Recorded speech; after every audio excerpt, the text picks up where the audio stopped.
Give me a link, or never mind. Dude, youtube.com/HCAMTV. I gotta do these lineups. Where'd Mike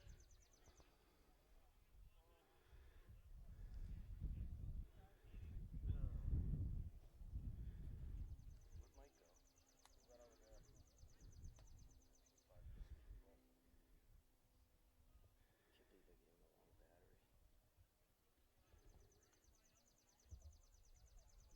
Dan Yep, we are live.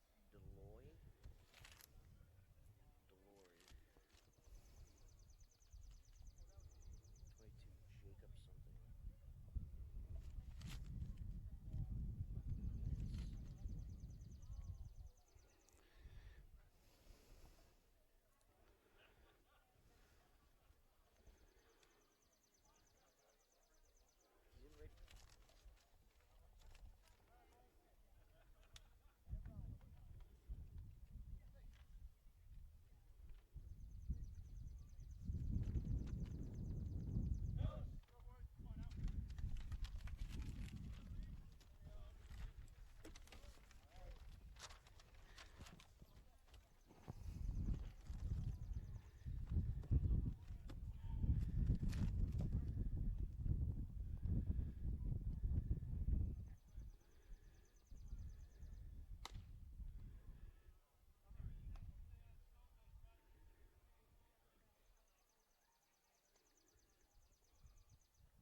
We'll see.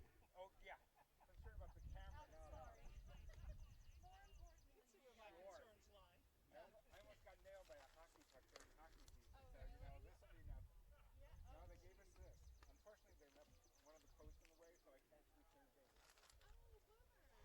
We'll get it fixed before next year. We'll try our best. Thank you. Thank you for your concern. For the equipment.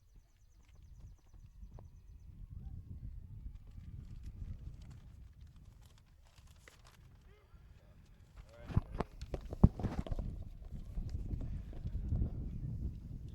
check, check. Can you hear me? Yeah. 3, 2, 1, and we are off.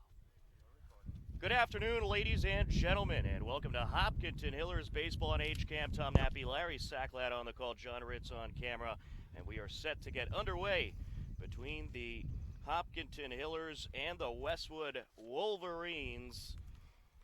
And taking the mound for the Hopkinton Hillers, It's Brendan Kelly. Brennan Kelly is set to deliver the first pitch to John Hannon, the second baseman for the Westwood Wolverines. We're on our new broadcast platform today, and it's a beautiful day for baseball. Temperatures in the 60s, and we are underway. The windup and the pitch. And therefore, strike 1-1 to John Hannon, the second baseman. We'll get you the Westwood Wolverines lineup in just a moment. Kelly delivers down low. Let's take a look at the Westwood lineup. John Hannon, the second baseman, leading things off. Jimmy Bean, the shortstop, batting second. Shane Cronin, the pitcher, hitting third. Kevin McDonald, the first baseman, hitting cleanup. Windup and the pitch. In there for a strike. Cal Guarino, the third baseman, is hitting fifth. Batting sixth, the center fielder, Ryan Shen. Right fielder, Cam Dayton, is batting seventh. Dan Delory, the left fielder, hitting eighth. And Jacob Nunez, the catcher, hitting ninth. As that pitch outside, that'll fill up the count. Got to watch out for Brendan Kelly early. See if he's got his breaking ball working. His sliders working. Coach Simos might have him throw two in a row. A ball low. It's a walk. So Hannon draws the walk. That'll bring up Jimmy Bean.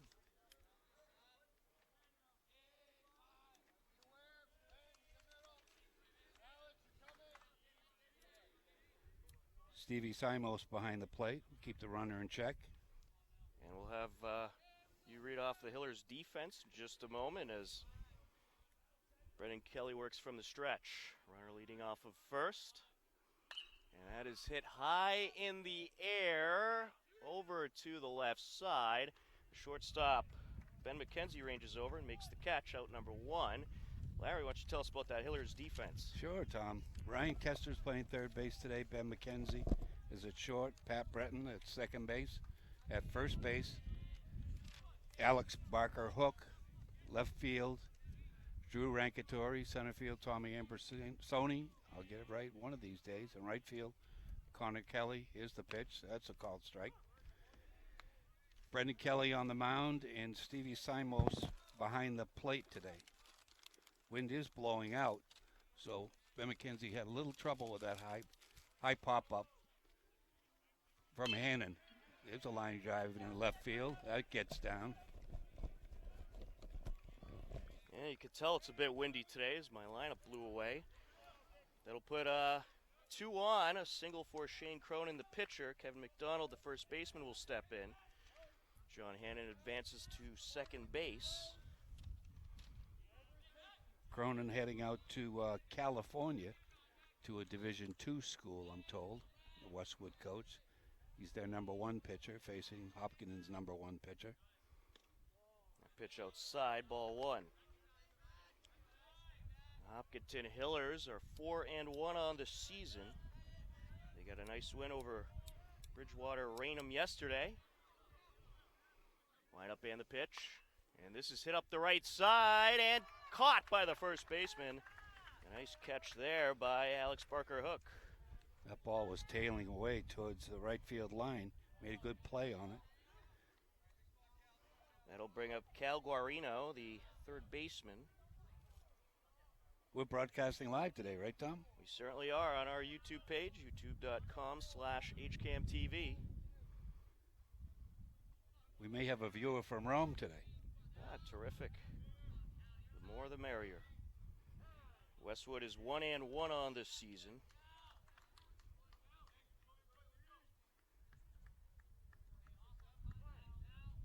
And they were kind enough to add all their statistics to their team page. Not. There's a nice pitch on the outside corner. That's a breaking pitch Kelly's got to get that call for.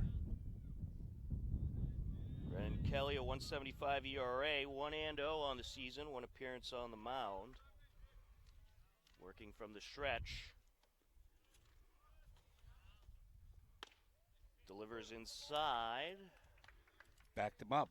That's what Coach Simons will do with Kelly. If he's feeling that curveball, he'll call curveballs back to back and sometimes back to back to back.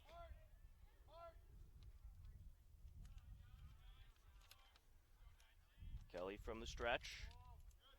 Delivers down low. Just missed on that one.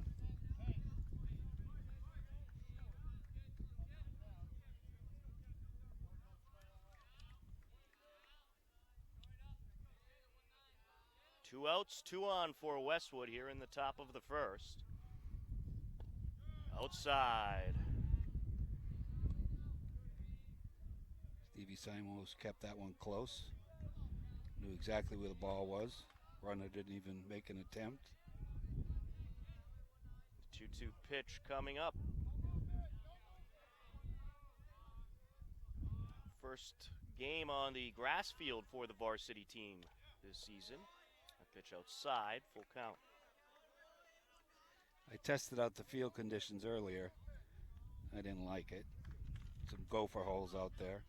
The fielder's got to be mindful of that.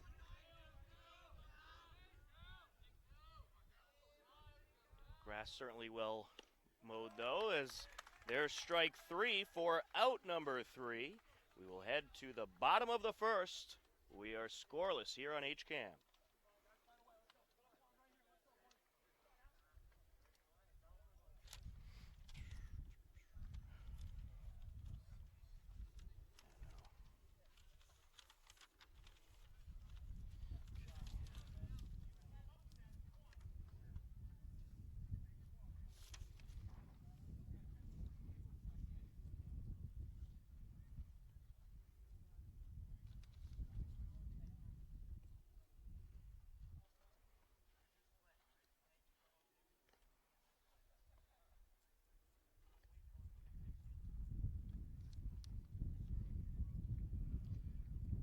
John, whenever you're ready. Set for the bottom of the first inning. Scoreless here at Hopkinton High School. Let's take a look at the Hillers batting order. Leading things off is the shortstop, number 12, Ben McKenzie. The catcher, Steven Simos, batting second. The center fielder, Tommy Ambersoni, hitting third. Left fielder, Drew Rankatori, hitting cleanup. Connor Kelly, the right fielder, batting fifth. Bobby Pagliuca, the DH, hitting sixth. Ryan Kester, the third baseman, hitting seventh. Alex Barker Hook, the first baseman, hitting eighth. And Pat Breton, the second baseman, hitting ninth. How about that Westwood defense, Larry? Well, we'll give it a go. The coach, Westwood coach, handwriting stinks, but it's Cal Nago at third base, Jimmy Bean at shortstop, John Hannon, that's easy, at second base, Kevin McDonald at first base, Dan Devaney in left field, Ryan Shea in center, Cam Dayton in right, Jacob something or other behind the plate, and Shane Cronin, the Division II prospect, on the mound. I think you did a nice job there. We'll do the best we can. Ben McKenzie will step in. Always a threat to bunt. 5-tool player heading off to Bowdoin College to play baseball with Stevie Simos. The senior is 4 for 10 on the season at the plate. 5 runs scored, 6 driven in.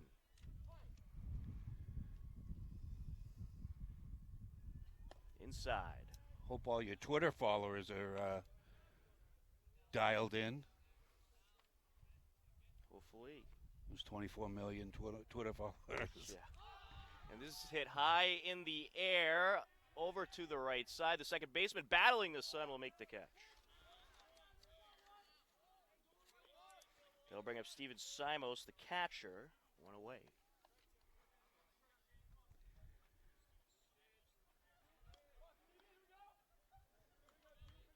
Stevie Simos has got a home run this year. Really good power. To the gap.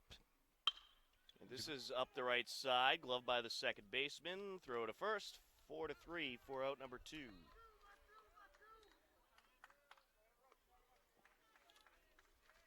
That'll bring up Tommy Ambersoni, the center fielder.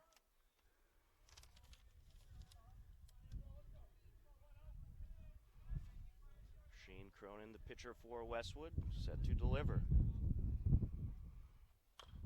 And this is up the left side, slow roller. That's a fair ball, picked up by the third baseman. Throw to first.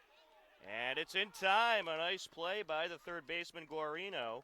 1, 2, 3 they go. To the top of the second we go. We're scoreless here at Hopkinton High School on HCAM.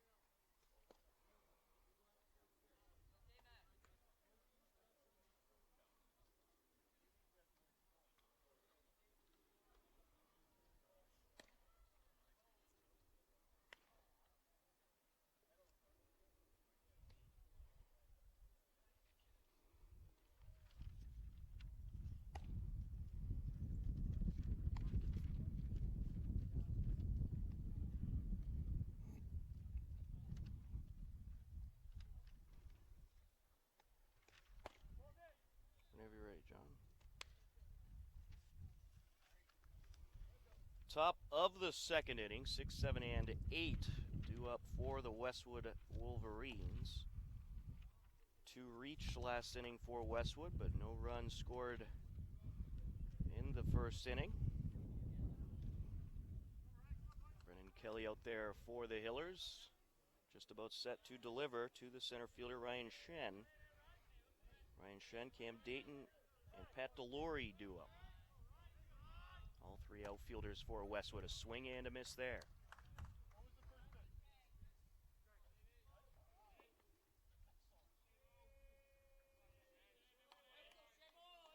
Kelly set to deliver. Just outside. 1-1.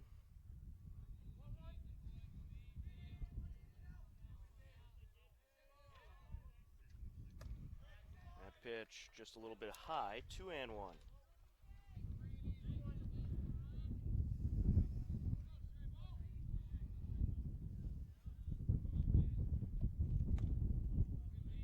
Inside. Looks like Brendan's throwing his classic 84 to 86 miles an hour. 3-1. And that is strike two. Ryan Shen thought he had the walk there. He gets the bad news from the home plate umpire.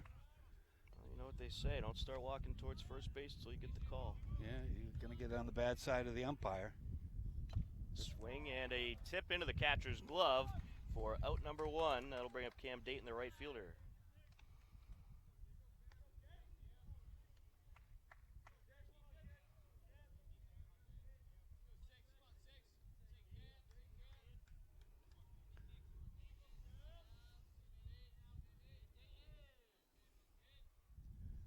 Swing and a miss. Nice curveball by Brendan Kelly. Let's see if it's true to form. Coach Simo's going to back that up with another one. And this is hit into center field. That'll get down for a one-out hit. Cam Dayton is aboard. And that'll bring up Dan Delory, the left fielder. Both hits by the Westwood hitters have been hard hit balls. No cheapies there.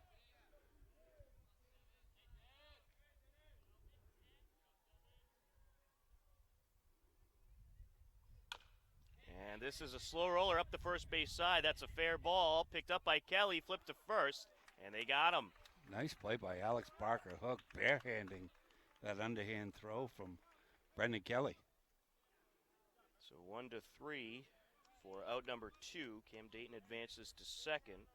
One on, two outs. Jacob Nunez, the catcher, steps in.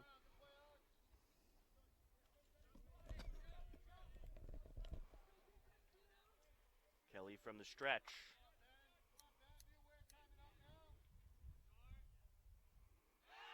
Checking at second. The runner had a big lead. The ball was thrown into center field, but it was quickly gathered up by Ambersoni. I don't think that's what Brendan intended to do. But no harm, no foul. At least the runner will know that he can make an inside move.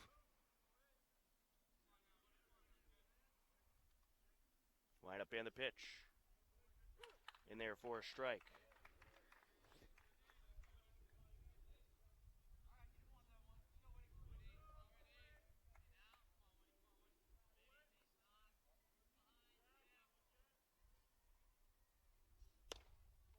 Just low. Looks good to me, look good to me. I'm not biased or anything, but that looked good to me.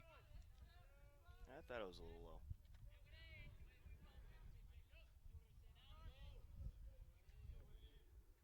Set to deliver. Up the left side, and that is a foul ball.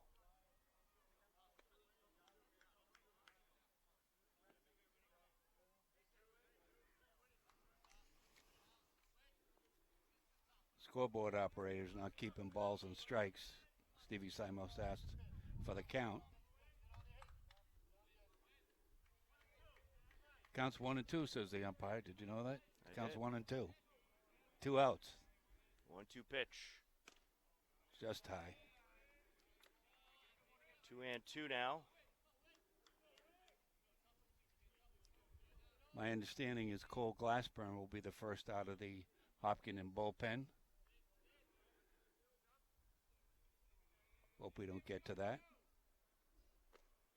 Just outside. Counts full.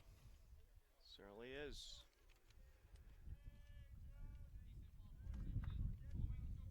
Wind seemed to turn around a little. Now it's blowing in our face.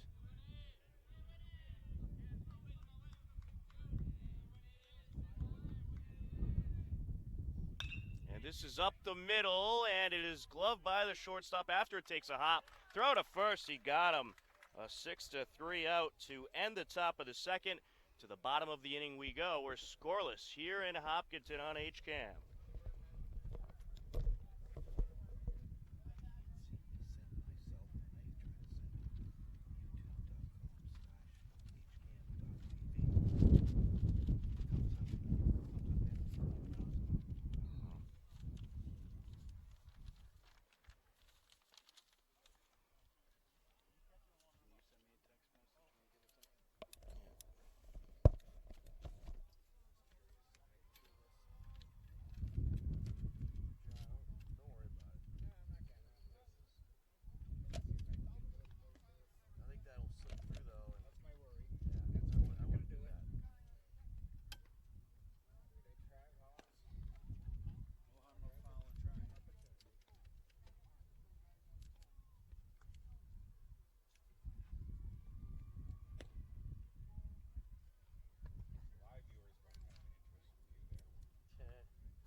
Bottom of the second inning, due up for the Hillers is 4, 5, and 6. Drew Rankatori, Connor Kelly, and Robbie Pagliuca.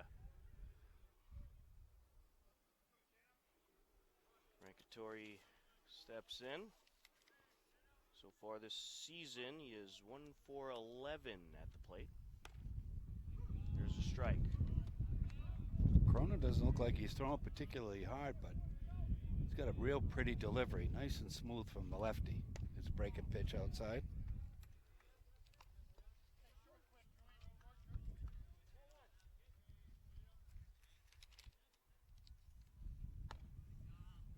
There's a strike.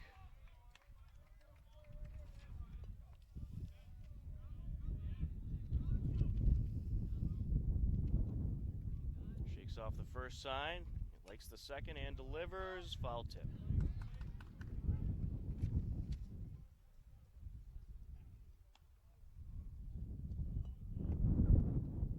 He would not be what Coach Simos calls a crafty little lefty.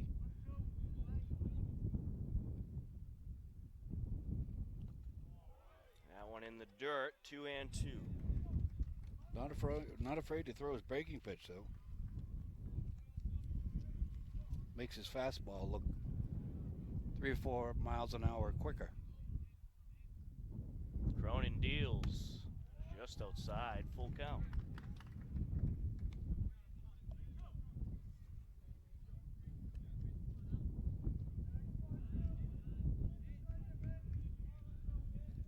The full count pitch. And this is hit foul up the right side. That ball's a goner. Off in the distance, the Hillers Unified Track Team is having a meet with Algonquin. Certainly wish the best of luck to the Hillers Unified Track Team. And Rankatori draws the walk. That'll bring up Connor Kelly, the right fielder. Good eye by Drew Rankatori. Certainly was.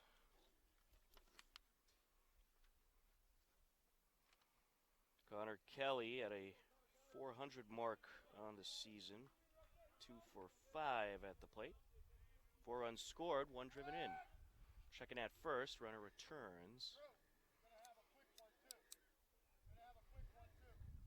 Coach Simos letting Drew Rankatori know that that was not Cronin's best move, so be careful. Runner taking off from first. The throw up is a good one. Is it in time? No. Stolen base for Rankatori, but boy, was it close. Good throw by the catcher, Jacob Blank Nunez.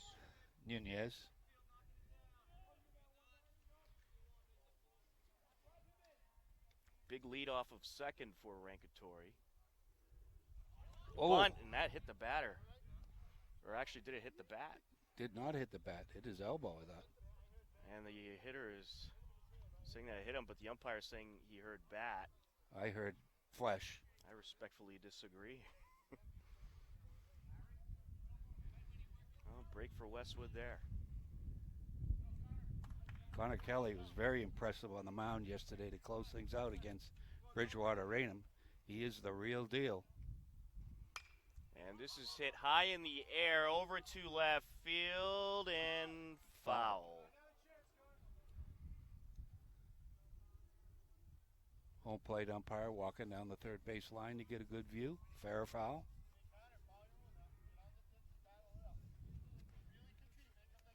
Kelly finds himself in the hole. Down 2 strikes.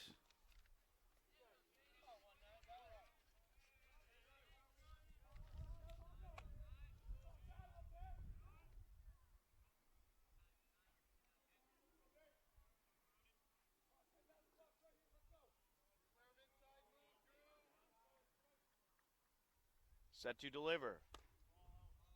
Down low, This umpire's got a really, really tight strike zone. I'd say. I would have rung him up. That's why they're not paying me to umpire, though. Robbie Pagliuca on deck. Pags, favorite player. Beaten foul.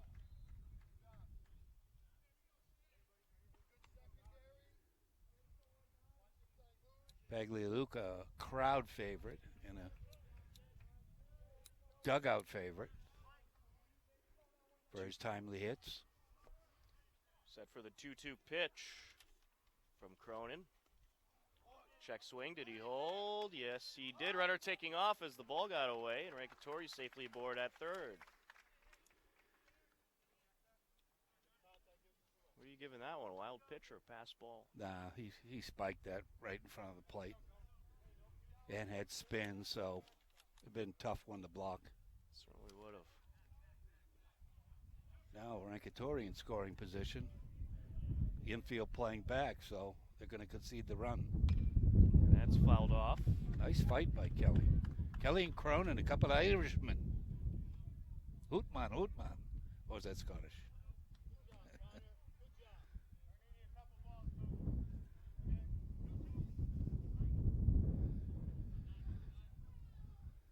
Set to deliver. And this is up the middle. Takes a couple hops on the infield grass. Picked up by the second baseman. Throw to first. They got him, but the run does score. A sacrifice ground out for Kelly. I think the Westwood coach is banking on the fact that Cronin's not going to give up too many runs today. So why not concede the run? 1-0 lead for the Hillers, and Robbie Pagliuca will step in. 3 for 6 at the plate this season. 2 runs batted in, 3 scored. Double to his credit. Actually, these stats, I don't believe were updated from yesterday's game, but Nope. leading into this week. Pags is a free swinger. I do like our vantage point from our perch up here. Just going to need to make one little modification. Yeah, we apologize for a bit of an obstructed view. Still work in progress. Pitch down low, 1-1. I'd like to thank Rich Sisitsky for spending some time before the season started, building our little nest here. Line up and the pitch. Upstairs. 2-1.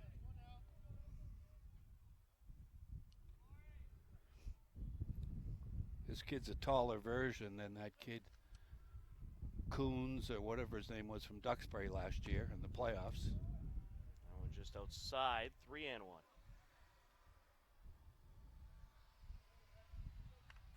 Coons was a very impressive junior last year. He ended Hopkinton's playoff run. Another outside pitch there, and the walk is drawn up by Robbie Pagliuca. 1-out walk. Run already in for the Hillers. That'll bring up Ryan Kester. Not a threat to steal Robbie Pagliuca. Kester heading into the week was 3 for 7 at the plate. Didn't do anything yesterday, so he's still 3 for maybe 10. 4 runs scored, 3 driven in. Checking at first, runner slides back safe. First base coach is going to be a little closer to the action over there. Bottom of the second inning, Hillers leading Westwood 1-0. Coach Simos wants Pags to stay close. Outside.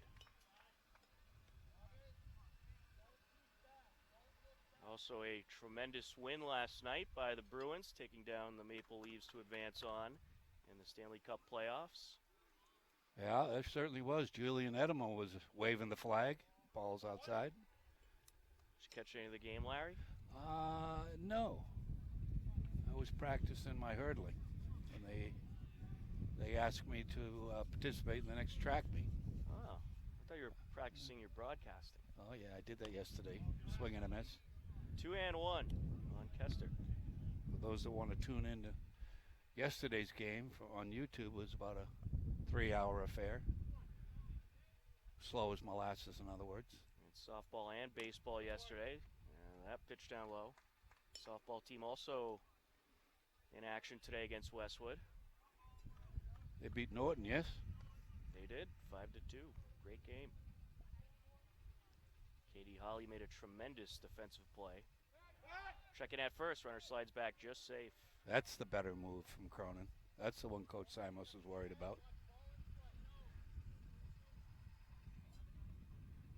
Although Pags is not a threat to steal, so don't waste those pickoffs.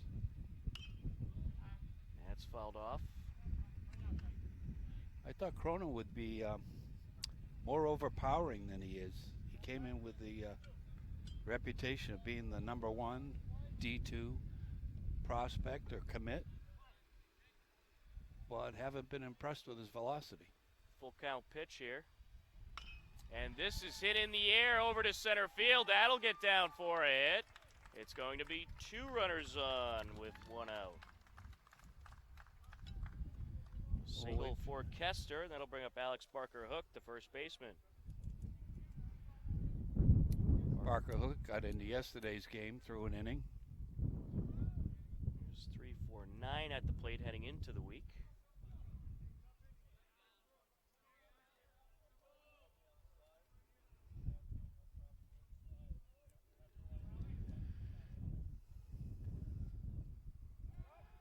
And a check in on the runner there. You won't throw over, but some big leads being taken by Pagliuca and Kester. That pitch is down low. Nice patience on the part of the Hiller hitters so far, making Cronin work. It's not like it's a blazing hot day, but more pitches he throws, the less he'll have to throw later. Line up and the pitch, swing and a miss. Looked like Alex was looking for a little parking lot action. 1-1's the count.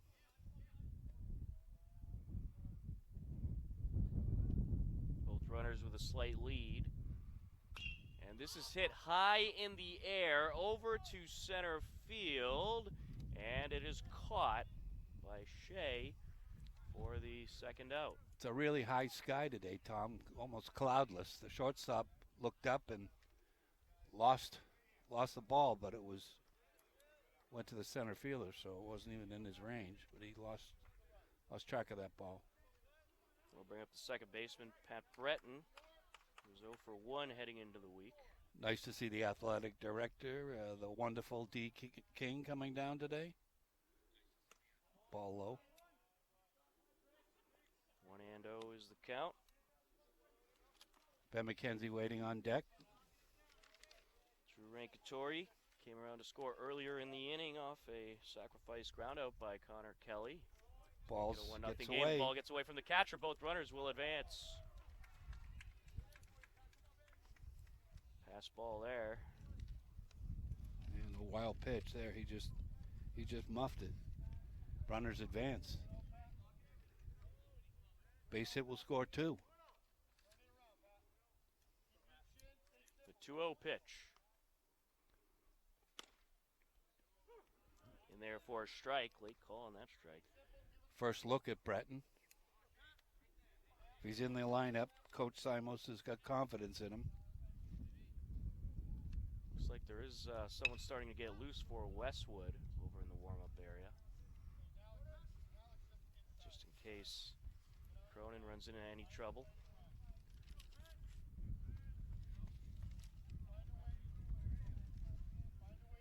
Coach Simos wants each batter to compete. That's his word. You always use, just compete.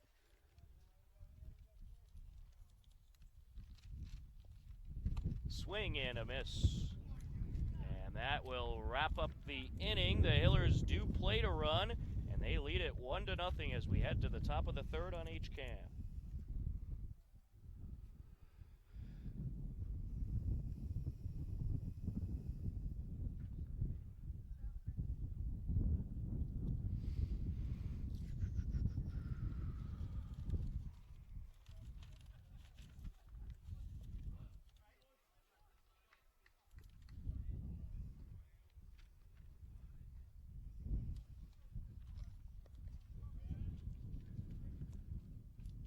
So we've yet to been having any foul balls come our way.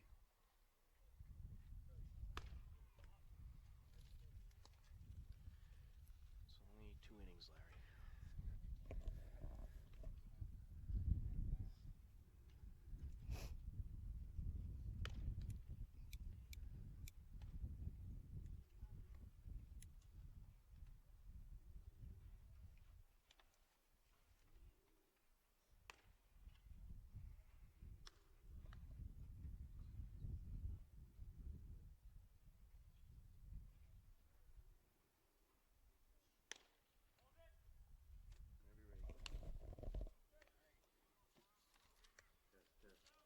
Top of the third inning.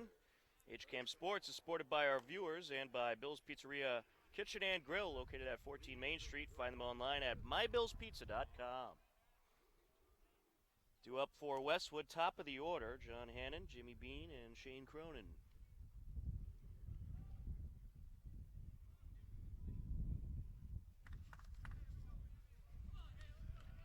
Brendan Kelly has pitched 2 shutout innings so far. And he delivers inside to Hannon, 1-0.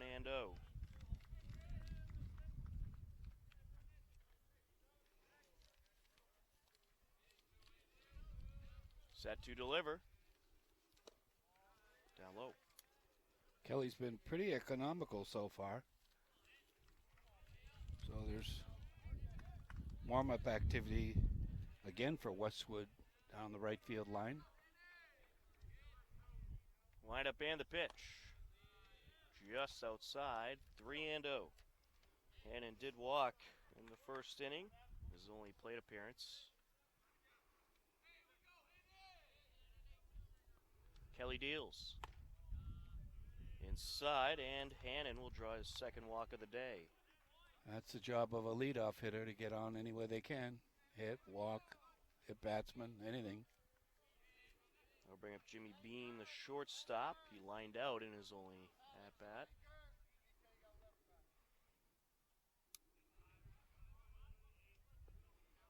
Brendan Kelly's got a pretty decent move over to first.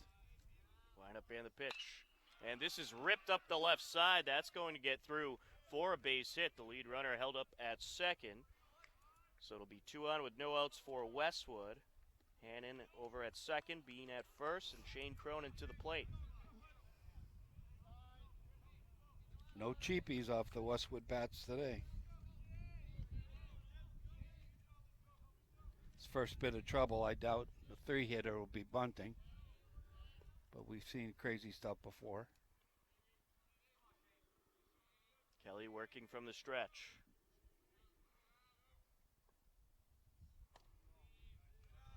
That is ball 1.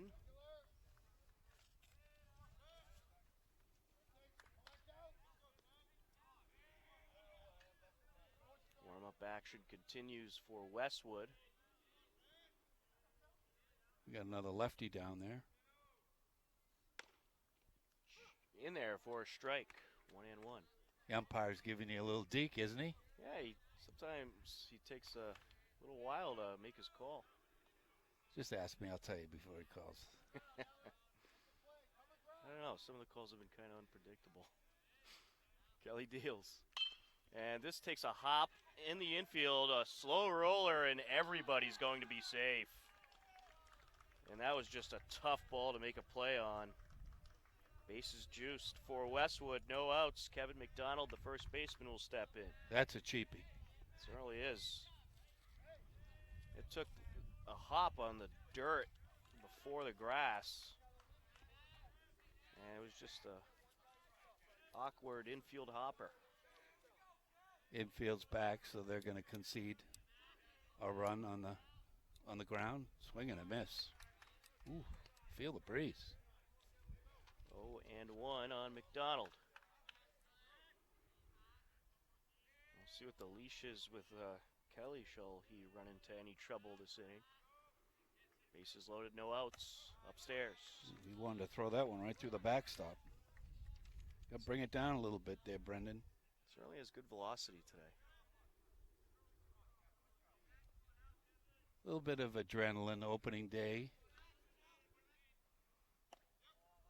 Inside. With the break and pitch. It's a big deal playing on regular grass, dirt, rather than that turf, or whatever you call it over there. It'll be interesting to see what the players like better. Well, the broadcaster, this one anyway, likes natural. I agree. But it's certainly great having the turf baseball field, because it is certainly going to help in the case of rain. Or That's true. if you have a rainy few days, No bad hops though. Ball hits a gap, it's automatically to the wall. I just don't like it. Not a big fan. 3-0 pitch, and this is up the left side. That'll get through. One run is in. A second run being waved around. The throw-in's going to be cut off. It's 2-1 Westwood. A 2 RBI single for Kevin McDonald. And there's still no outs in the inning. John Hannon comes around to score, and Jimmy Bean. Shane Cronin up to second, and that'll bring up Cal Guarino, the third baseman.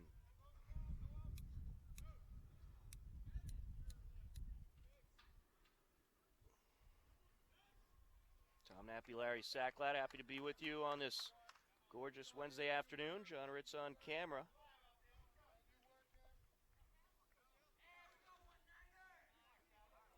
Westwood leading the Hillers 2-1. Brennan Kelly from the stretch. Infield in on the corners. Middle infielders with double play depth. Bunt pulled back, 1-0. Runners on first and second still for Westwood, no outs. Got some fans down the left field line. We get the pavilion starting to fill up behind home plate. How much are those pavilion tickets going for now? Well, they're very, very expensive. Something you can't afford on your salary. There's a bunt. That's going to be caught by Simos. Nice catch by Simos to get the first out of the inning. Like a cat back there. Pop right out of his crouch and grab that bunt. We'll bring up the center fielder, Ryan Shea, excuse me. See? Bad handwriting by the Westwood Handwriting, coach. okay. Shan. Well, I can't say No, yours yes. is much better. Well, Mine's not any better either, so. we all understand our own handwriting. That's true. Very true. No one else does, but we do. Nope. Line up and the pitch. Outside. The umpire's really, really tight.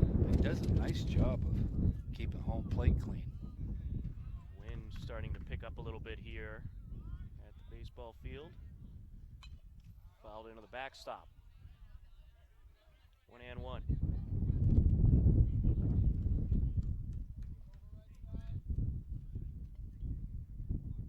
Brenda can get out of this inning by just giving up two runs. That'll be a victory, be a win. Kelly deals. Ball Down gets- low, gets by the catcher. Both runners going to advance. So that'll put two in scoring position for Westwood. McDonald up to second, Cronin up to third. Might have to give that one a wild pitch. I'd say.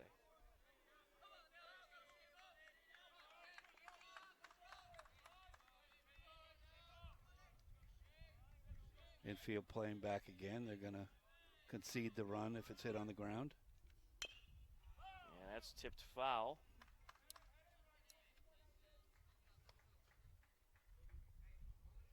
Two and two.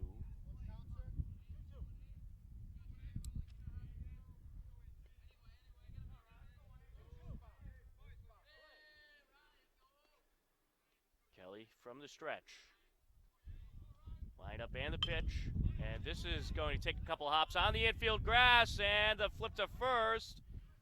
Not in time. Everybody's safe and a run scores. There was a little hesitation there by Breton. Well, Kelly was there. It was just the ball was hit so slowly. Killed a few worms getting down the line. Yep. Stevie Simos Trying to decide if you could go home with it, I think, or over to third. McDonald advances to third. It's a 3-1 Westwood lead. Cam Dayton, the right fielder, steps in. middle infielders know what's going to happen here should the runner take off. And there's a strike. Runner takes off from first. Throw to second. In time. Caught stealing. A great throw from Simos. One hopper. I thought he had the bag swiped. I'm pretty surprised with that. I mean, with the momentum Westwood has going right now and the runner at third, you would have thought thought that they would have been a little more conservative there.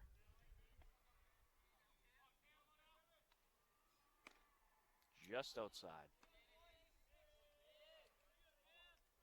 That ball was thrown so slowly. I mean, so low. It was picked on the hop. Breaking ball up. Runner from third could have easily scampered home, but maybe he was deked out by the low throw. Thought the ball was going to be cut off. Kelly deals. Ooh! I think that hit the batter. I think it did too. It hit his helmet? Yes. Oof. Fortunately, he's okay. Coach Simo's going to take a trip out and settle Brendan Kelly down. Going to bring up Dan DeLore, the left fielder. And he's taking the baseball. We could have a pitching change here, and it looks like we will. So that'll be the day on the mound for Brendan Kelly. We'll have a new pitcher for the Hillers, and we'll let you know who that is when we come back on HCAM.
New pitcher for the Hillers, Cole Glassburn, will take over on the mound for Brendan Kelly. Kelly went 2 2/3 of an inning, giving up 2 walks, hit a batter, 3 runs scored, and he gave up 6 hits. Glassburn will take over. Kelly's still responsible for the runners on first and third. Coach Simo still keeping his humor. Told Cole he had bases loaded with 2 out. Glassburn delivers inside, 1-0. Then he told him, after he realized it, man, I'm bases loaded with nobody on second, he said. So, different styles, Kelly and Glassburn, clearly. And this is hit in the air over to left field. Going to be a tough play to make, and that's going to get by the dive of Rankatori. A run is in to score, and the lead runner advances to third. And it's going to be a 4-1 Westwood lead. An RBI single for DeLore. Advanced to second on the throw in. I think Drew thought the ball was hit harder than it really was. And then once he realized that he had to make a mad dash for the ball, dove and just missed it.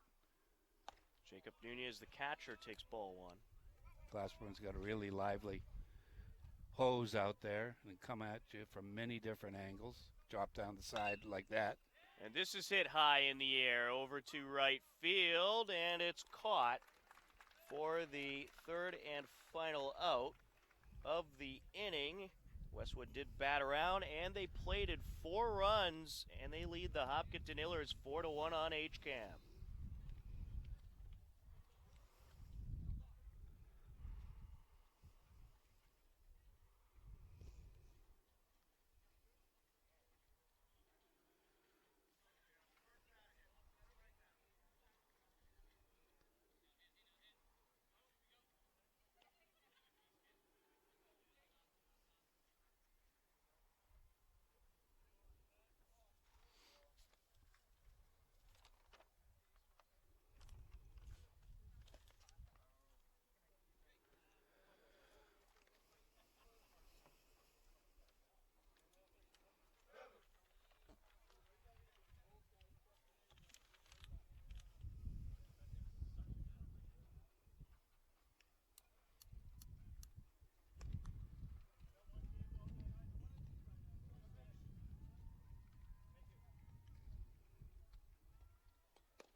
Bottom of the third inning, the Hillers with some work to do as they trail 4-1.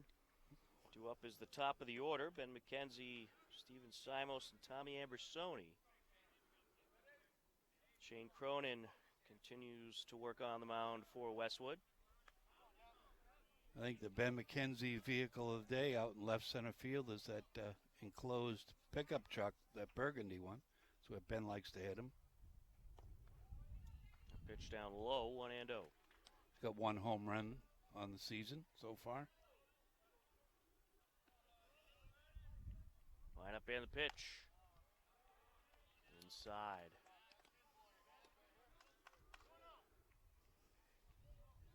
Both him and Stevie Simos, if they get on by a walk, you can consider that a double. There's a strike, 2-1.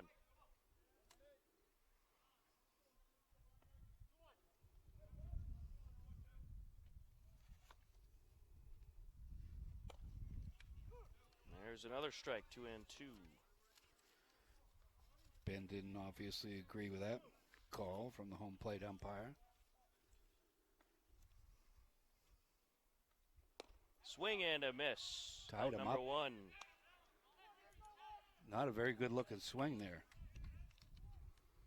Steven Simos will step in, the catcher. 0 for 1 so far today.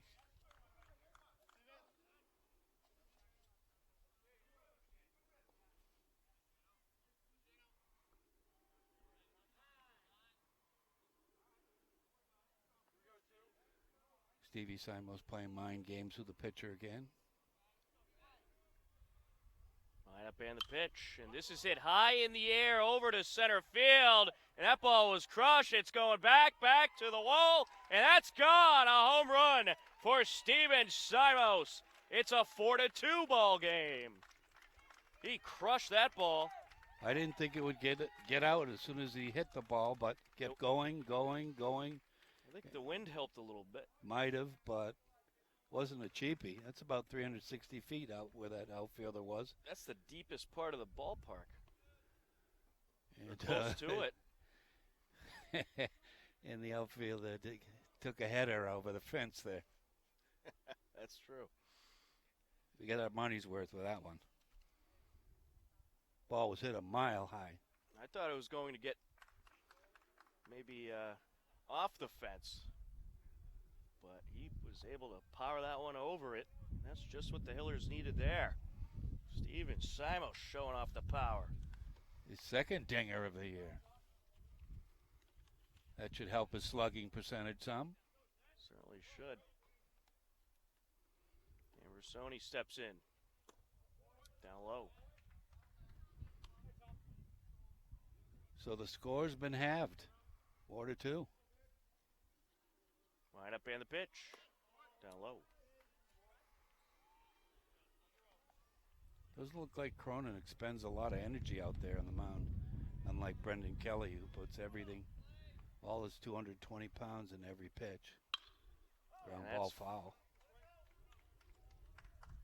2-1's the count.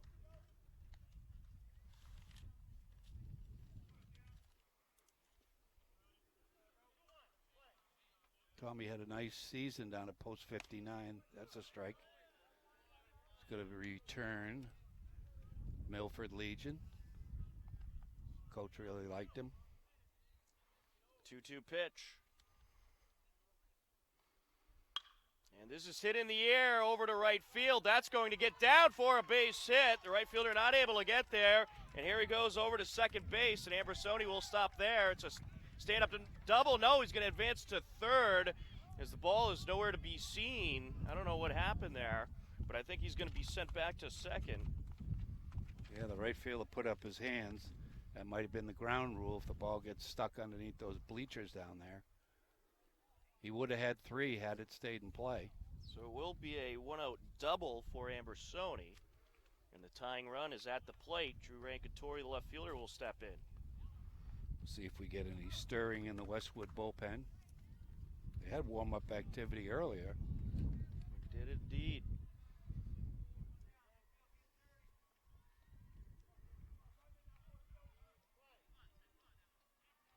The lefty set to deliver.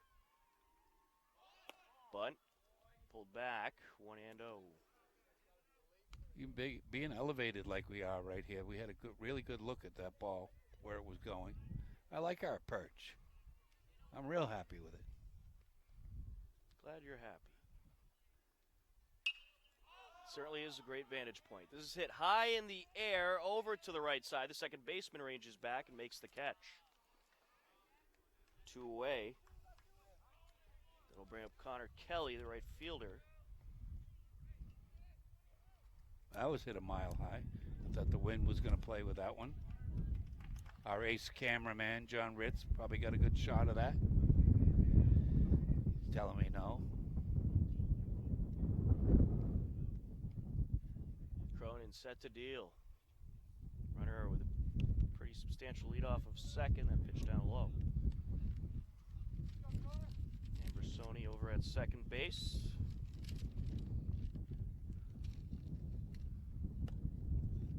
There's a called strike. 1-1. Coach Simo says he's a future college player, Connor Kelly. Saw his pitching yesterday. There's a swing, and that's hitting the gap in right center field. That's going to go all the way to the wall.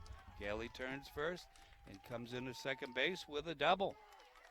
Thanks for chipping in on play-by-play, Larry. Well, it got caught in the middle. It got caught in the middle there. Sorry about that. That'll make it a 4-3 game.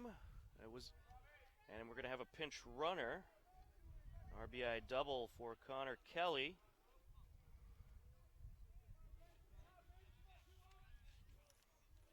He got rid of his batting gloves because he runs faster without the gloves. So he is back out there as Bobby Pagliuca set to step in. This is where Robbie shines. Tying run on second base. That ball got out to right field in a hurry. Down low, 1-0.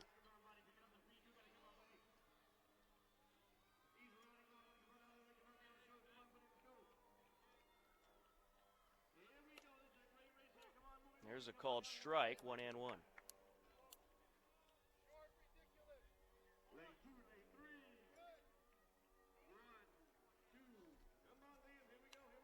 Fouled into the backstop, 1-2.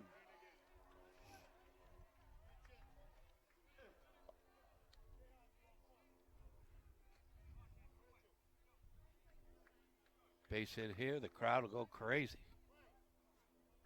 2 runs have scored in the inning for the Hillers. It's a 4-3 Westwood lead. Time called by the hitter. Warm-up activity is going on down the right field line. Same lefty throwing. Line up and the pitch. Fouled away. Ryan Kester on deck. Count remains 1-2.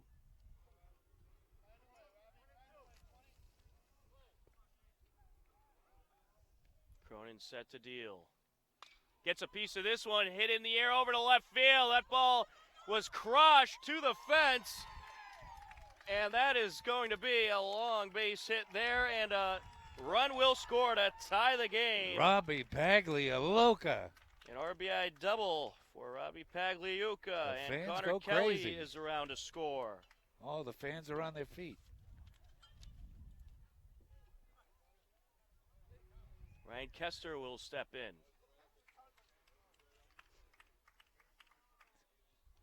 Pitching change. Yeah, it does look like we will have a pitching change before that happens. But it's a brand new ball game here in the bottom of the third. That's a 4-4 ball game. 3 runs have come around to score for the Hillers, and we'll have a new pitcher for the Westwood Wolverines. And we'll let you know who that is when we come back on HCAM.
Gil Garrett is the new pitcher for the Westwood Wolverines. He comes in for Shane Cronin.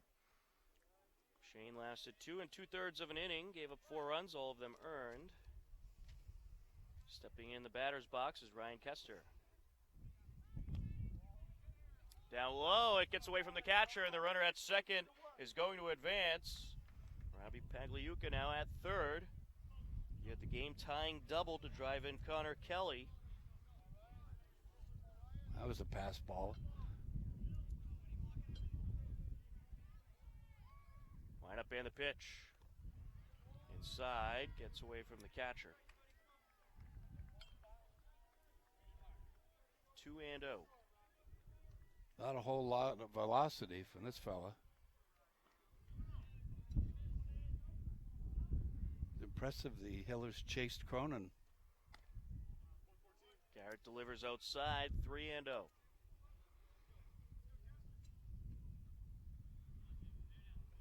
We're knotted up at 4 here in the bottom of the third. 3 runs have scored so far for the Hillers. There's a strike.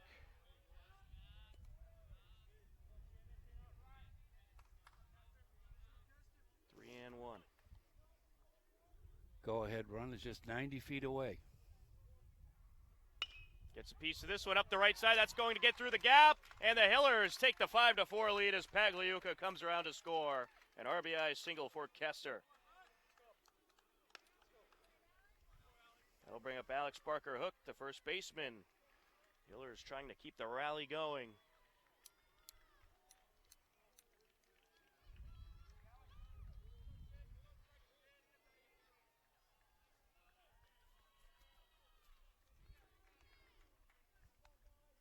Garrett set to deliver. Runner with a bit of a lead off of first will force Garrett to step off the mound.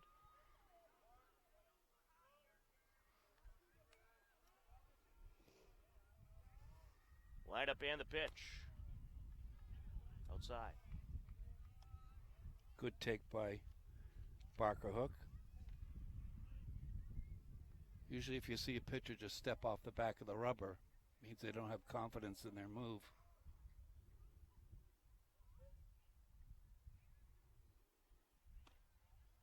Outside.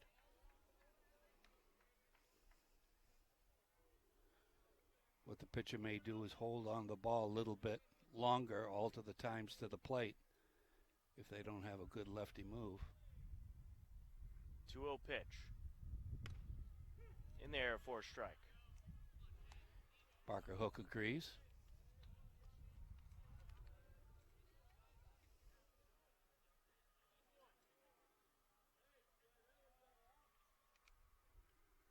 The 2-1. Checking at first, he picked him off, advancing to second, and the throw in time.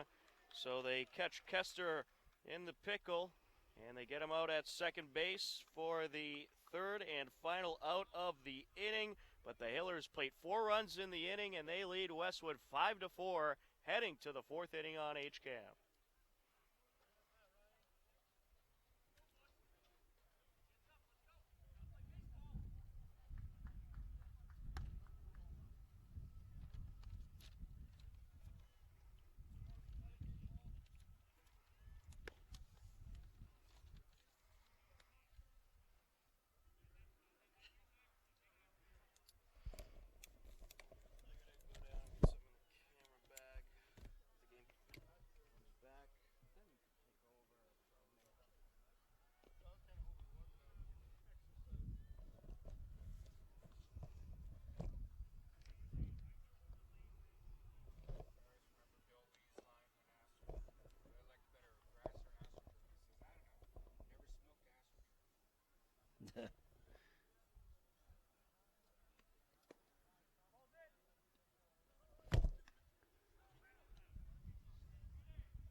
Top of the 4th inning. The Hillers have reclaimed the lead. It's a 5-4 game. And stepping in for Westwood is John Hannon. Cole Glassburn back out there. Came in last inning. after Brendan Kelly gave up the 4 runs. And he is set to work against the leadoff hitter who has walked twice so far today.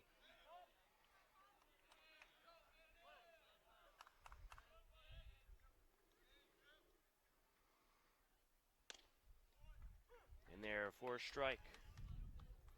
Cole's a very entertaining kid to watch. He'll throw a regular fastball, 3/4, drop down the side, even drop under, submarine style.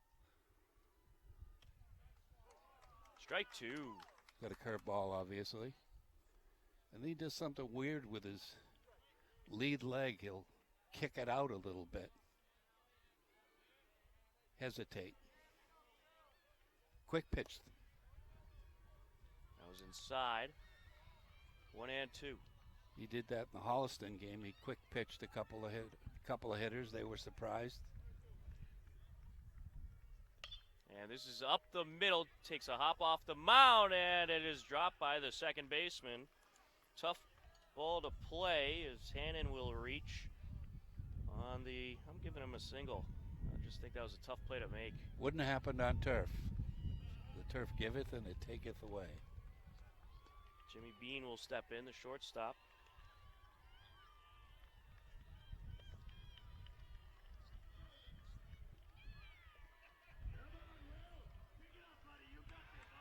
Checking at first, runner back safe. The ball was not exactly scalded out there towards second.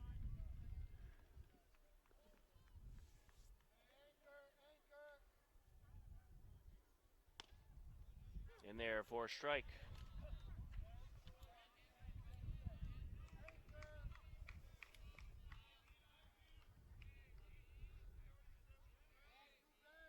The 1-1 checking at first. Runner slides back safe. Cole uses up a lot of energy out there when he pitches, so we'll see how many pitches he has in his gun today. Glassburn deals. Swinging strike.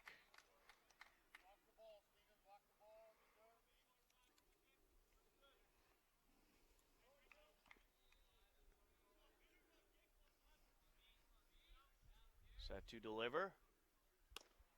Down low. There you saw Cole's little hesitation pitch right there.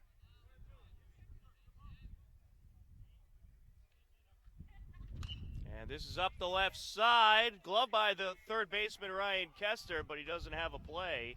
Everybody is safe.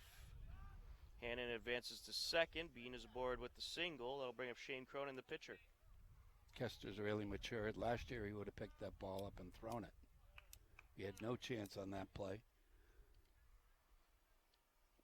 Steve Simos, the catcher, will head out to give Cole Glassburn some words of wisdom.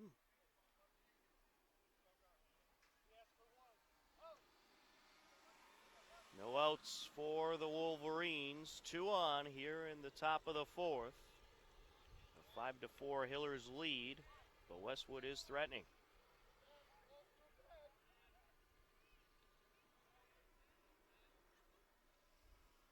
Glassburn takes a long look at second and deals. Inside, 1-0. Didn't miss by much.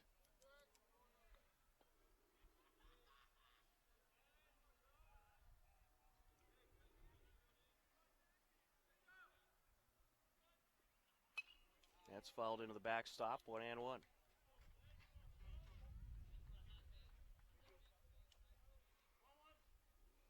Umpires call them tight for both sides.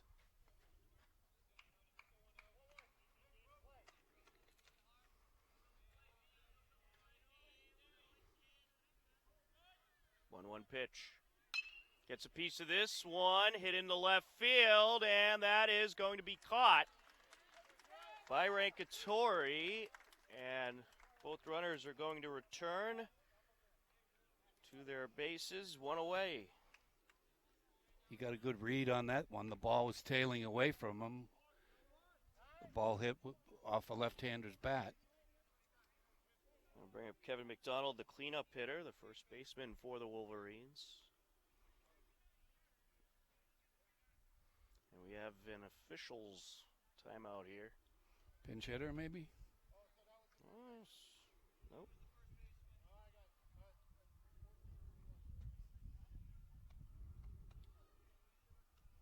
Still Kevin McDonald.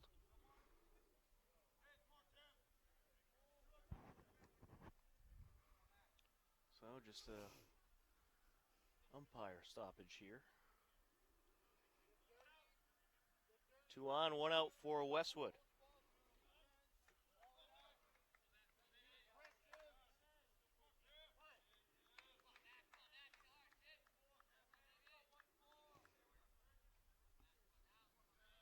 Line up and the pitch. Down low, gets away from the catcher. Both runners are going to advance. Wild pitch there.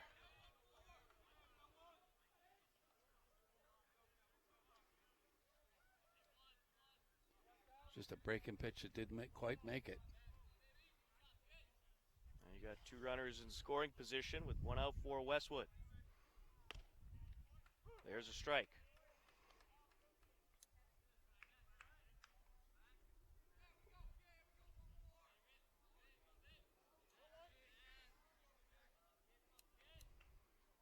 The 2-1 pitch. In there for strike 2. Cole probably gives up 50 pounds to Brendan Kelly, but he's got to be throwing in the mid-80s.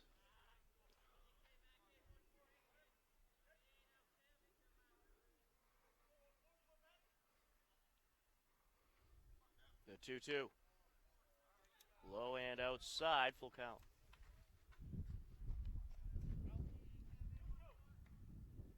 It's an awful close pitch to take. Line up and the pitch. This is hit in the air up the right side. Is it catchable? No. Good effort, however, by Barker Hook.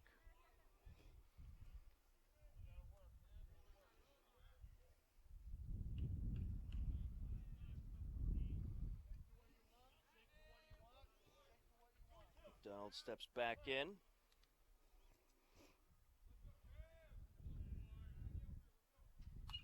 That's fouled away. That was the quick pitch.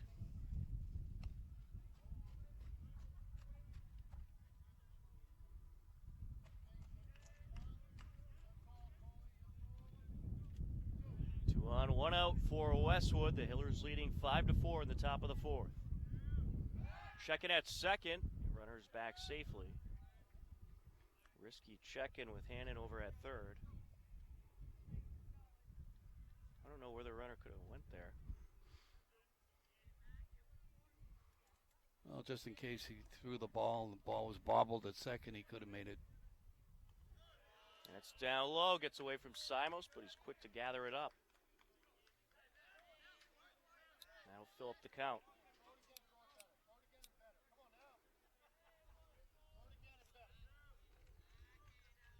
Coach Simos may be playing mind games with the hitters. He's telling them to throw that pitch again. Batter obviously heard him. And that is up the left side and foul. Good battle here between Kevin McDonald and Cole Glassburn.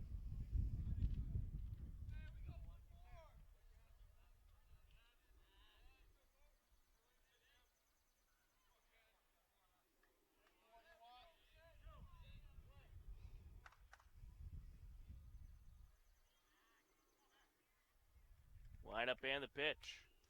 Fouled into the backstop. Count remains full. Good at bat from McDonald. Cole Glassburn's thrown everything so far in this at bat.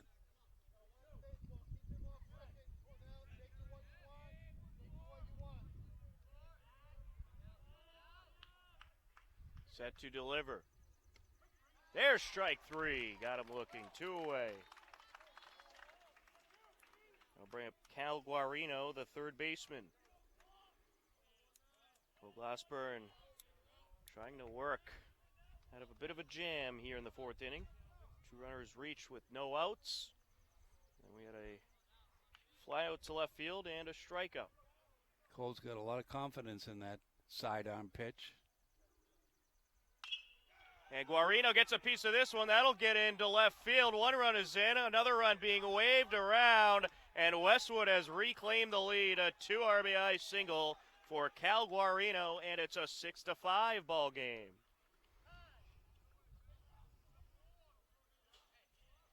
John Hannon and Jimmy Bean come around to score.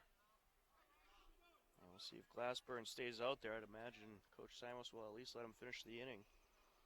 I was kind of surprised. I thought it was going to be a low-scoring affair with Kelly and Cronin going at it today, but turned out to be just the opposite of that. Ryan Shea steps in. That's fouled into the backstop. 0-1. Well, back and forth we go.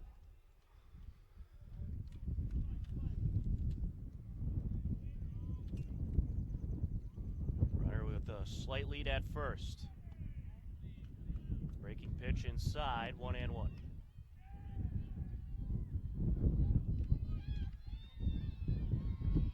So far, Cole hasn't thrown that curveball for a strike yet.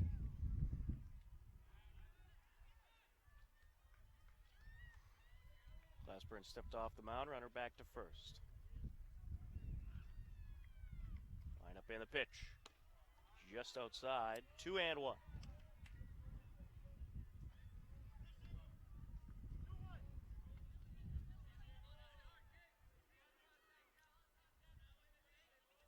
Set to deliver. That is down low. Simos lost it for a moment. 3-1 is the count.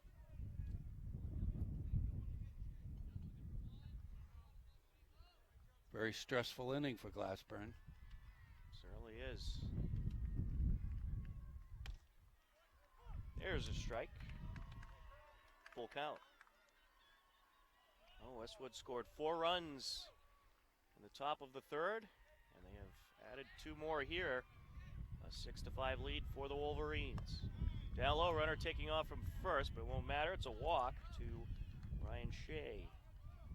2 on, 2 outs. Cam Dayton, the right fielder, will step in.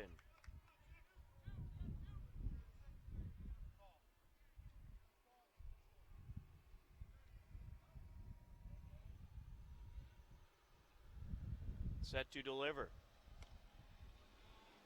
Just outside. 1-0 count. Well, lengthy affair so far. This game, an hour and 15 minutes old. Line up and the pitch. Down low. Those high stretch pitches are equivalent to an extra half a pitch each one he throws.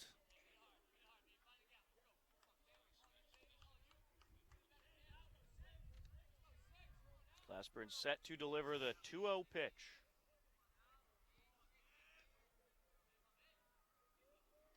He winds and deals. Swing and a miss.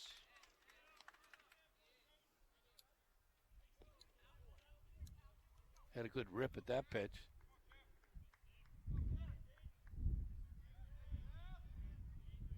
Glassburn glances over at second and delivers. Down low. Glassburn looked at Coach Simos thinking that was a strike. 3-1 is the count. Warm-up activity at Westwood bullpen. And there's a called strike. Full count.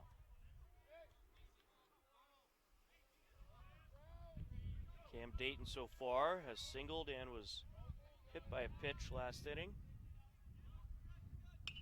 Fouls that one away. Count remains full. Pitching from behind definitely takes its toll on the pitcher. He's been pitching from behind most of this inning. Glassburn glances at second and deals inside. And that is a walk. Bases loaded. I don't know about that decision with that pitch call. He hasn't thrown it for a strike yet. I'll bring up Dan Delory, the left fielder. Cal Guarino over at third. Ryan Shea at second. And Dayton over at first. 0-1. Cal Guarino had the 2 RBI single put Westwood back on top. And we're going to have a conversation on the mound as the assistant coach as well as Steven Simos comes out to talk with Cole Glassburn.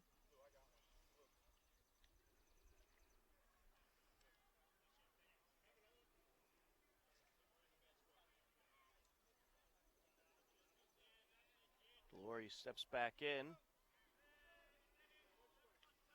and is set for the next pitch.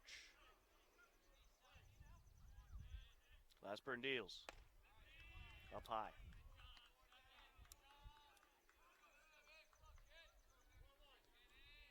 1-1 is the count.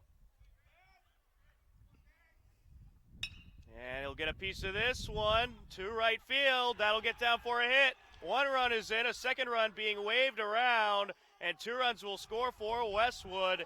And advancing to second is Delory. A 2 RBI double there for Delory.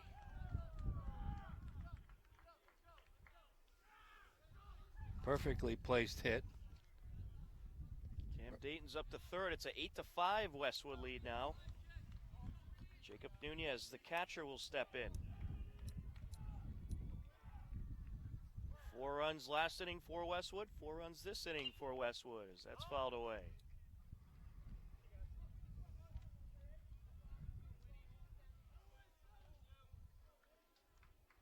Nunez is 0 for 2 so far today. This is the second straight inning Westwood has batted around. Outside. Again, Cole looks over. He wanted that pitch. He's got a very tight window, this umpire. 1-1. And there for a strike. 1-2.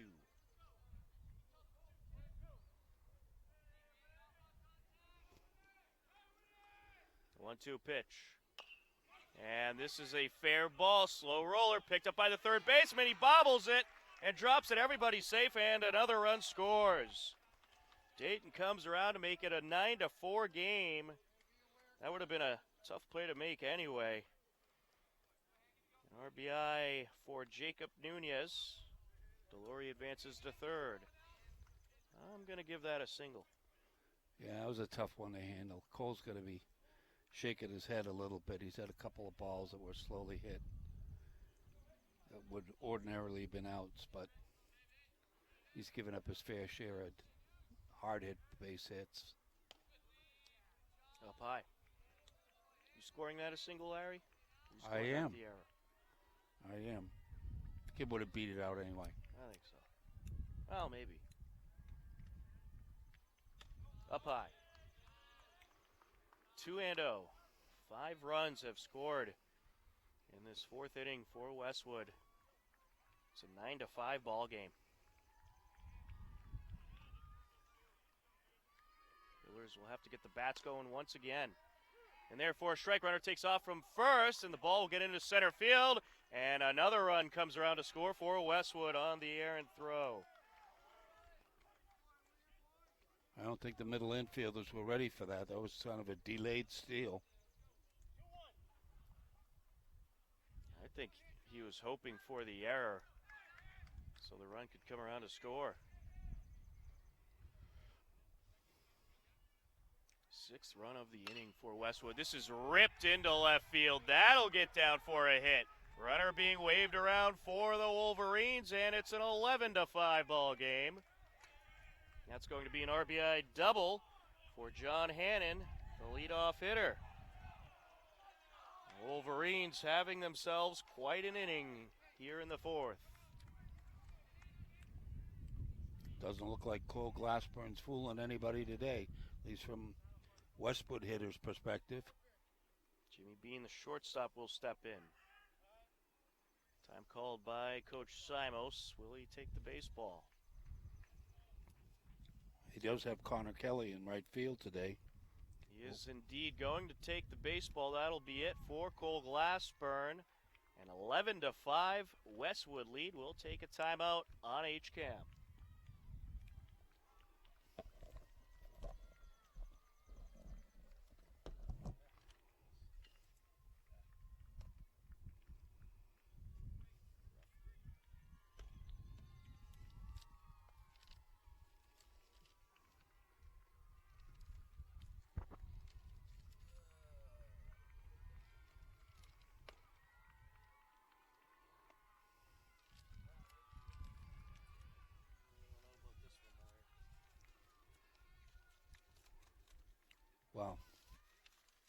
little bit of luck and timely hitting.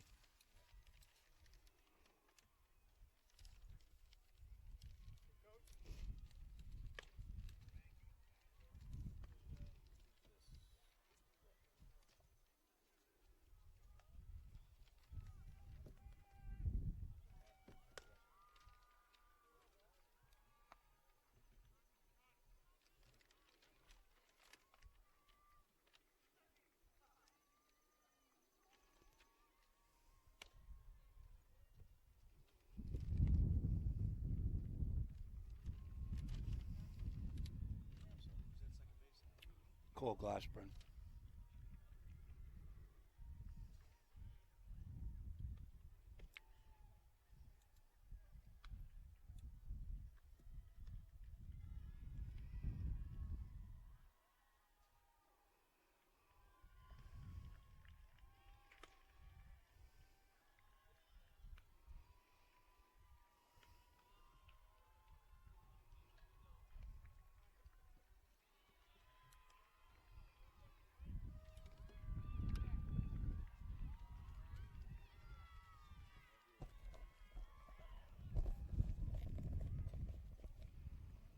Third pitcher of the game for the Hopkinton Hillers. Pat Breton into the game. Well, he was the second baseman to start. He'll take over on the mound. Cole Glassburn moves over to second base. And stepping up to hit is Jimmy Bean, the shortstop. HCAM Sports is supported by our viewers and by Bill's Pizzeria Kitchen and Grill, located at 14 Main Street. Find them online at mybillspizza.com. You can find me there too. Certainly could. Pat Breton, a .350 ERA, one appearance on the mound. The junior, I think. Fastball, curveball pitcher, according to Coach Simos's pre-season scouting report. Breton has thrown 2 innings so far this season. He's given up 2 hits, 2 runs, 1 of which was earned, 3 walks, and struck out 3.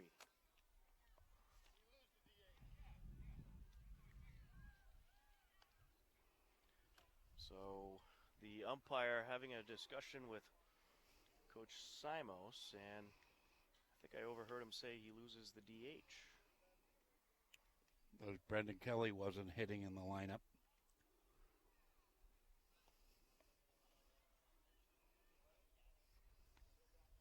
So we'll see what Pat Breton can do here to try to stop the bleeding in this inning. 7 runs have scored for the Wolverines here in this top half of the 4th. And it's an 11-5 lead for Westwood. Wolverines were 1-1 coming into today's game. The Hillers 4-1. Well, the game was moving along quite nicely until the dam broke.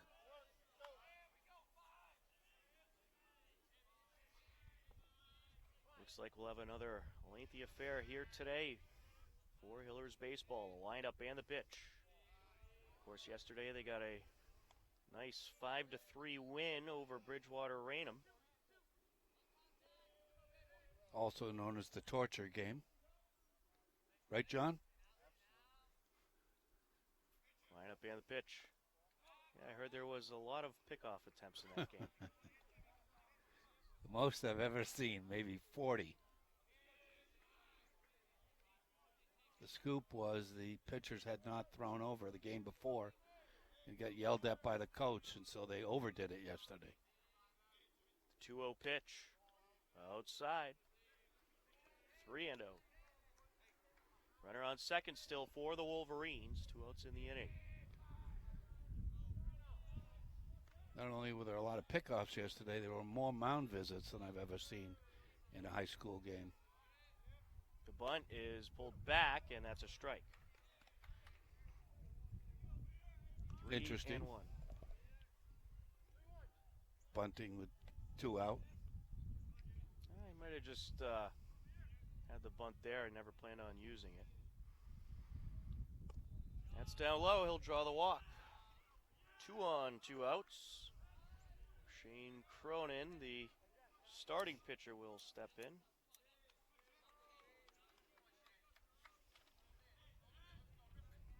Garrett came into the game to take over pitching duties last inning for Westwood.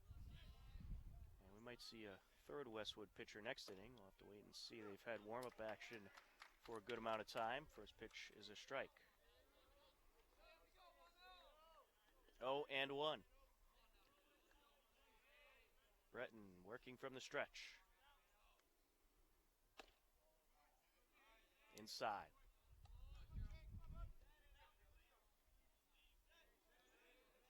Well, I was expecting to see a pitching masterpiece today, and I was a little disappointed. The 1-1. And this is hit into center field. That'll get down. Lead runner being waved around. And the throw in will not be in time, and the run will come around to score. An RBI single for Cronin. And it's a 12-5 game. Ambrosino fielded that ball in center field, came up, looked to throw to third base, but third base had been abandoned. There was nobody there. Kevin McDonald, the cleanup hitter, steps in for his fourth time in the game, second time this inning. Westwood has batted around plus some.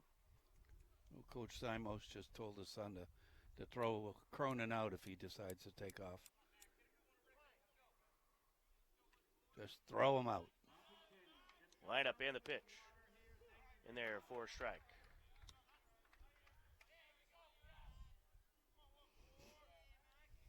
A 12-5 Westwood lead. But we still have a few innings left to play, and if the Hillers bats get going like they did last inning, who knows?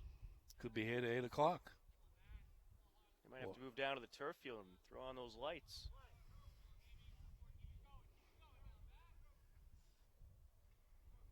Line up and the pitch. Outside.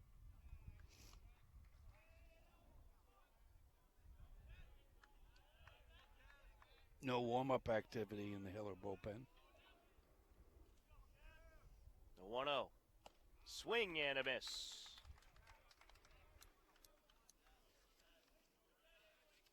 1-1. And I think for the moment this is going to be Breton's game. Down low, nearly got away from Simos, but a nice job gathering it up. 2-2 is the count. Stevie always solid behind the plate. He's pretty solid wherever you put him on the field. That's fouled away beyond the backstop. No report of the girls' softball game yet? Not as of right now. Certainly let you know if we hear anything. Line up and the pitch.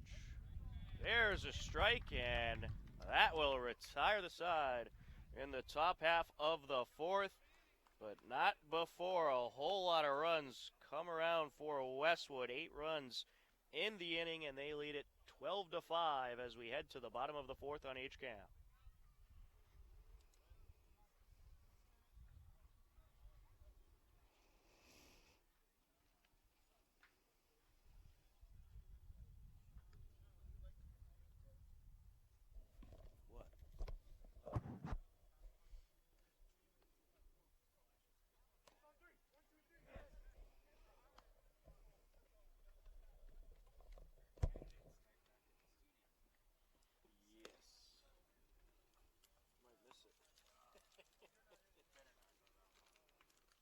Supposed to do it.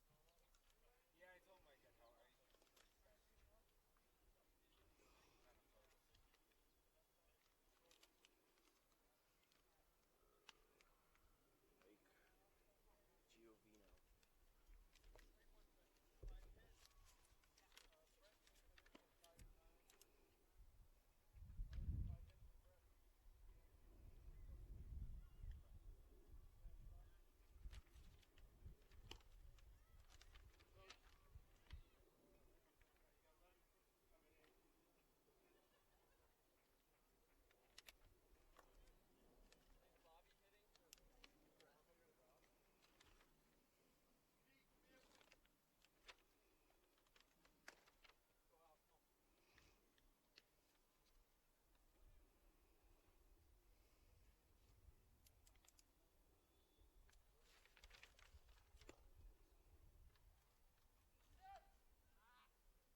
Welcome back to Hopkinton High School as we continue on into the bottom of the fourth.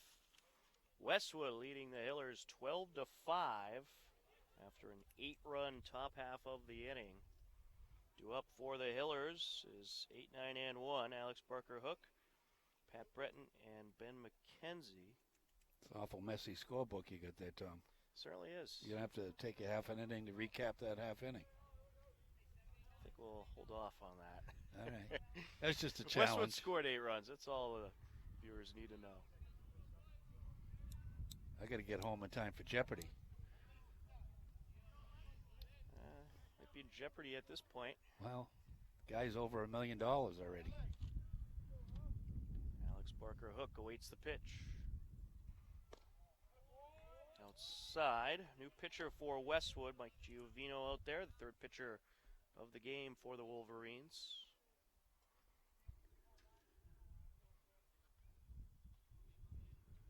One-0 pitch, swing and a miss. Well, that you can't get an 8-run homer, so just one hit at a time.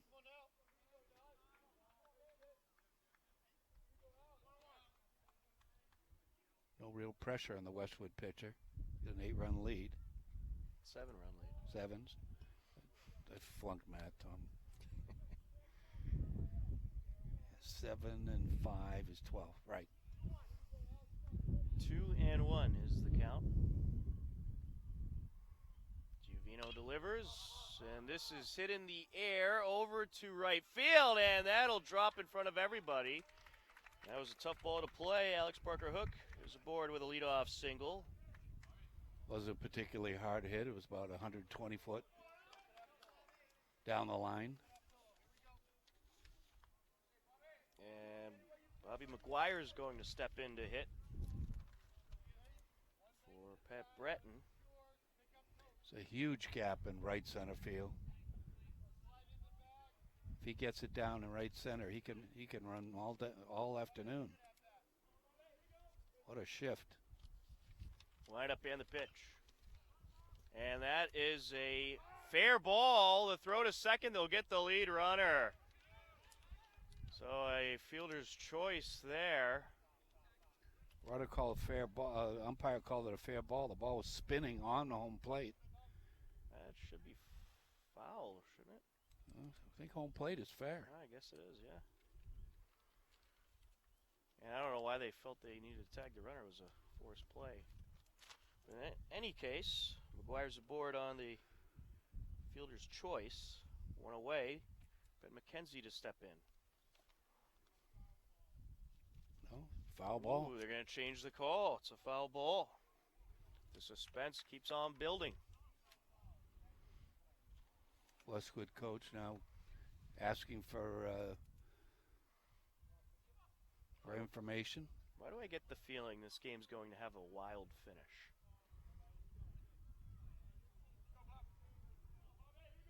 Bobby McGuire will step back in. I was always under the impression that home plate was in fair territory. We'll have to look at the rule books. Go right ahead.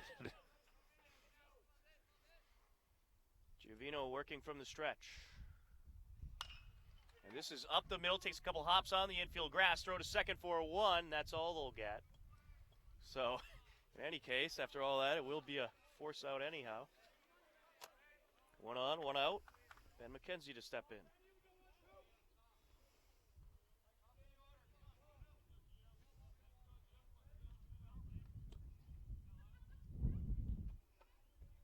It's been so long since Ben McKenzie's up. I think he had that weird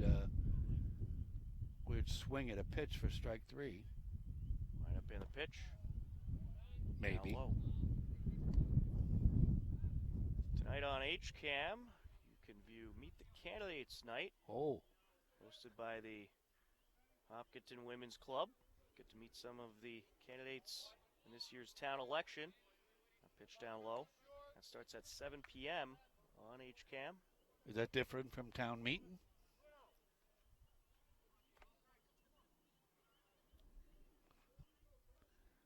Kenzie awaits the pitch. Outside.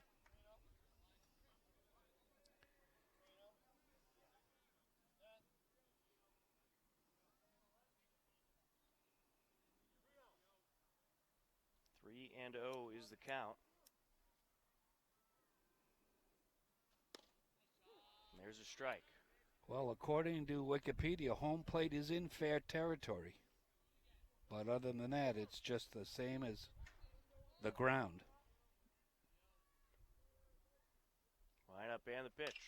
And this is ripped up the left side. That'll get down for a base hit. Lead runner going to head over to third, and that's where he will stop. It'll be runners on second and third with one out for the Hillers. A good piece of hitting there by Ben McKenzie. Bobby McGuire over at third. McKenzie at second. Steven Simos to the plate.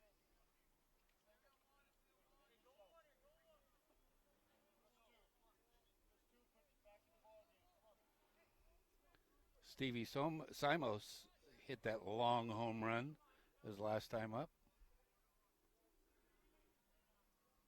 He certainly did. Crushed it over the center field fence. That pitch is outside, 1-0. As soon as you said that, the center fielder backed up 3 or 4 steps. So was that the guy that hit the ball over my head? And he'll get a piece of this one. Into right field it goes. A run around to score. It's a 12-6 ball game. An RBI single for Stevie Simos. The ball just explodes off his bat. Bobby McGuire around to score. Ben McKenzie up to third. Tommy Ambersoni to the plate. And you know what they say about baseball? It ain't over till it's over. I think it was Yogi Bear that said that. He played for the Yankees, didn't he? That's right. Stevie Simos is always a threat to steal. Line up and the pitch. Inside, 1-0. Tommy Ambersoni is 1 for 2 today. Double last inning and scored a run. Fans starting to trickle in from their commute from Boston. There's a called strike, 1-1. Tommy thought about it.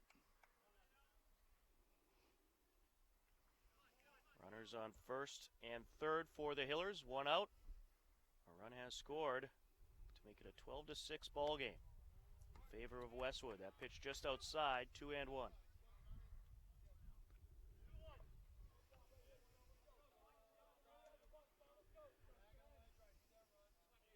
Giovino from the stretch. And that's fouled away. 2-2.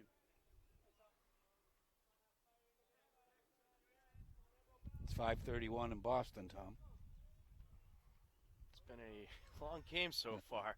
Almost 2 hours old. We're still in the fourth inning. It's 5:31 here. We still have a whole lot more baseball to be played, I have a feeling. Line up and the pitch. Gets a piece of this one to right field it goes, and what a catch by the right fielder. The runner from third is going to tag and score. It's a 12-7 ball game. Tommy Ambersoni gets the job done. A sacrifice RBI flyout to score Ben McKenzie. Simos remains at first. That'll bring up Drew Rankatori. Yeah, he was halfway to second base and then was reading the ball in the right fielder and saw he caught it and scampered back. Gets a piece of this one. To left field it goes. That'll get down for a base hit. Simos heading to third, and that's where he will stay. Runners on the corners with 2 outs for the Hillers. Nice play by the left fielder to cut that ball off. Connor Kelly will step in, the right fielder. He's having a good day. He's 1 for 1 with a sacrifice RBI ground out. He doubled last inning, which drove in a run, and he also scored a run.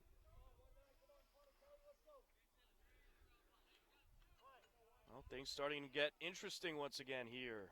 Cole Glassburn on deck. That pitch outside. 1-0.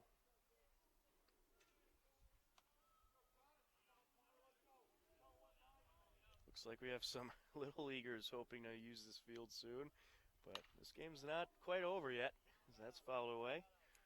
1-1. Well, I think they're too little to play on this big field, but maybe it's just practice. I think so. Kelly's dad, I think, is from the old country. I saw Brian Kelly talking with Mr. Kelly over here. Breaking pitch outside. 2-1. That was a breaking pitch that didn't break.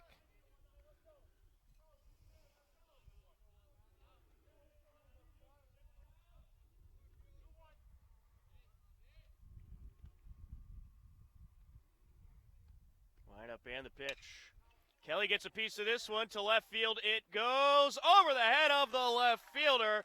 One run is already in, and the lead runner behind him will stop at third, and it'll be an RBI double for Connor Kelly. A great piece of hitting there. Simos came around to score. Rankatori up to third, and it's a 12-8 ball game. Somebody once said it ain't over till it's over. Who was that? That was me about 5 Tom minutes Nappy. ago. Cole Glassburn will step in to hit for Bobby Pagliuca. Hillers lost the DH. He had a double in yesterday's contest. That was inside, 1-0. He's hitting about 825 this year, but a small sample size.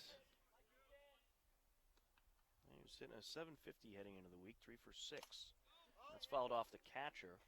Ouch. Good sportsmanship there by Glassburn to check on Nunez. The umpire's going to give him a little bit of time, and there's warm-up activity down the Westwood bullpen.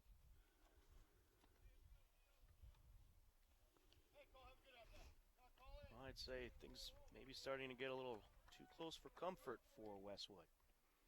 Got 2 men in scoring position for Glassburn. He's heading to Catholic University next year. He'll become a cardinal. Maybe the Pope. 1-1. Fouled into the backstop. Wasn't cheated with that swing. Ryan Kester waiting on deck. Runners on second and third for the Hillers. 2 outs. Hillers have plated 3 runs in this inning. 3 very much needed runs as they went into the inning trailing by 7. They've cut the deficit to 4. Down low.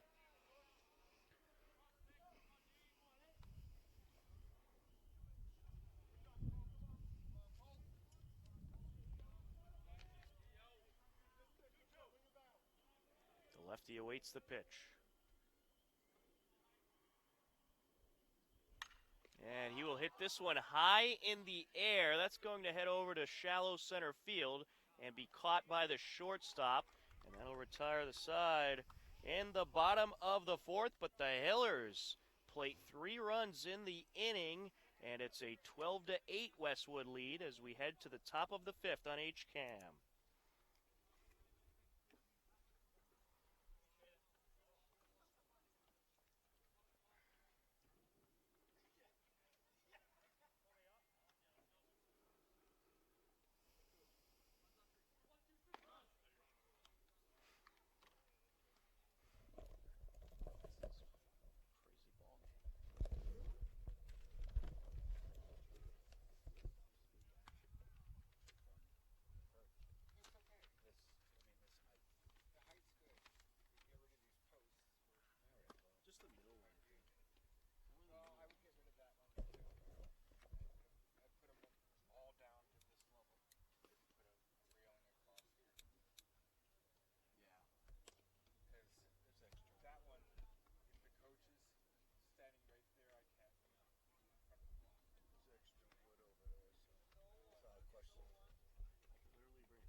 pitcher for the Hopkinton Hillers, or excuse me, Pat Breton remains out there for the Hopkinton Hillers for his second inning of work.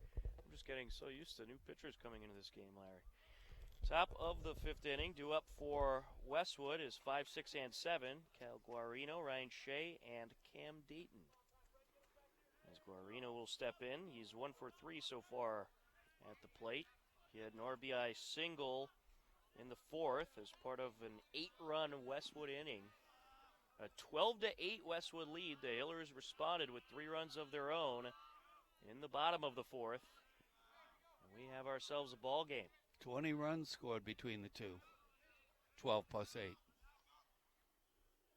Breton delivers, fouled into the backstop. 0-1.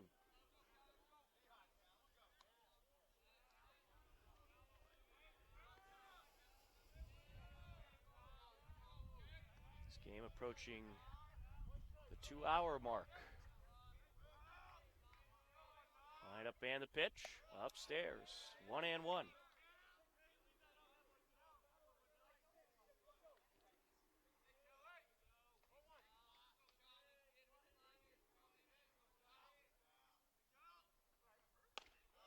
Up high, 2-1. Got to bring it down a little bit. Metro West Daily News had a survey yesterday looking for the softball player of the week. Juliana Cedio was a nominee. And that is going to be a hit batter. Ooh, that hurt. Cal Guarino will get the free pass to first. I felt that one from here, Larry. Yeah, you're very empathetic. I felt that one too. Ouch. I'll bring up Ryan Shea, the center fielder. So lead runner on for Westwood. Lead hitter on, I should say.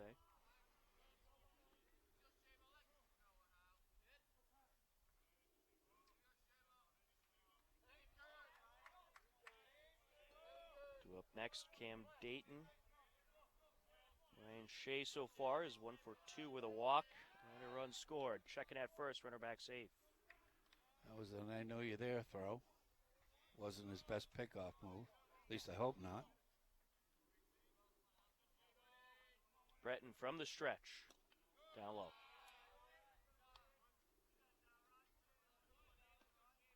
One and oh.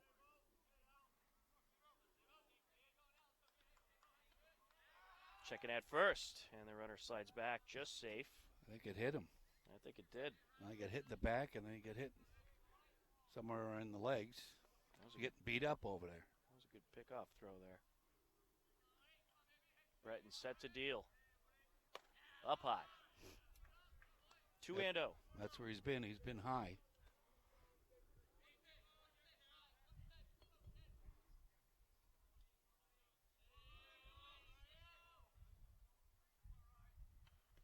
He deals, and this is hit in the air over to center field towards the fence, and that is going to be gone.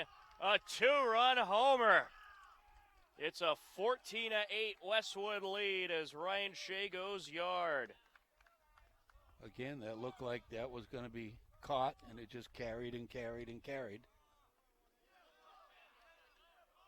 Just when you think this game can't get any crazier. Cam Dayton will step in. There is some warm-up activity finally down in the Hiller bullpen. I thought I saw Josh Fisher stirring down there. He had an inning of work yesterday. There's a strike. That was about as generous a strike call as he's given all game.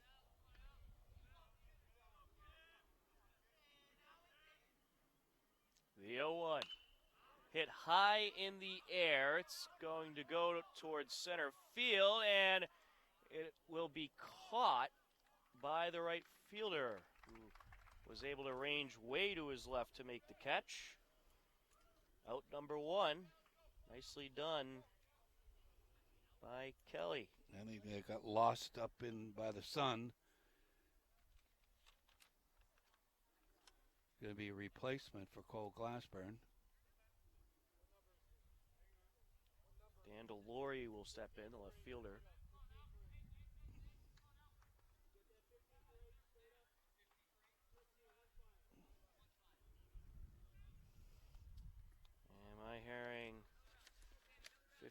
Nunez replacing Glassburn.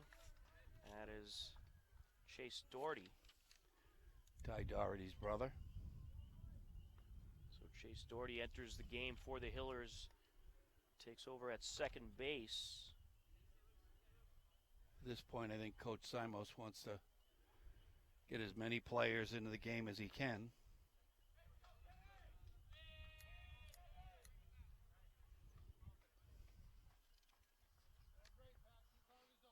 I think he wants to see how small we can write in our scorebooks.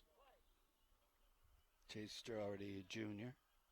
Line up in the pitch to Delory on the ground, up the middle, and it's bobbled by the shortstop.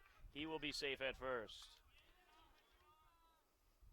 A 1-out single, and that'll bring up Jacob Nunez, the catcher. Breton won after that one with his meat hand there. I don't know whether it hit him or not, but that was going to be an impossible play for Ben McKenzie to make.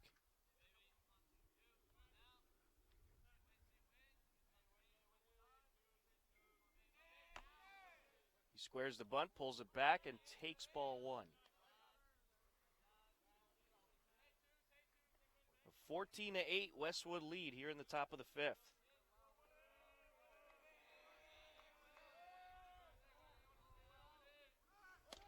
Inside, runner takes off from first, throw to second in time. Did. Great throw from Simos. They catch Delory trying to steal, 2 away. It wasn't even close. The ball was there. He just slid right into his glove.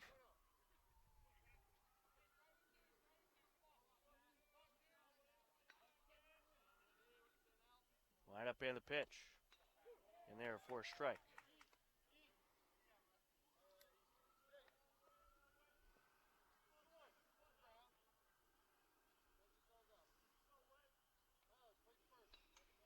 Set to deliver. Breton deals strike 2.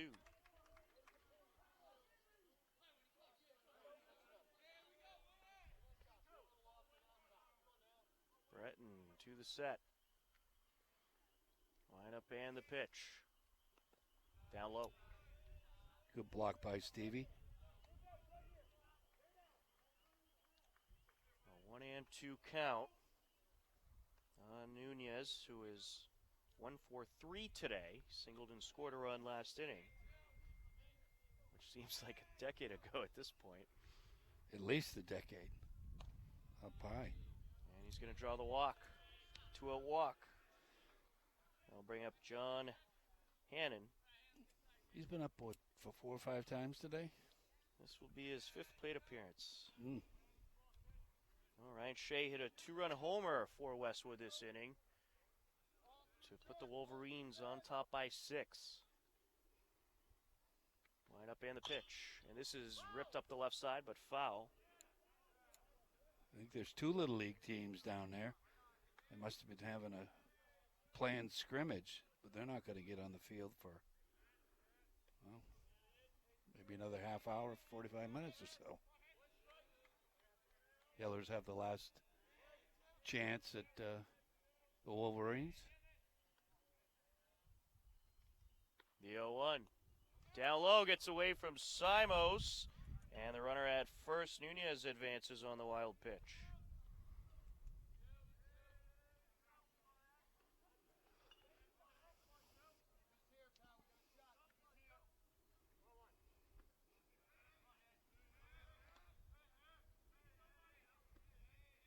The 1-1. Up high.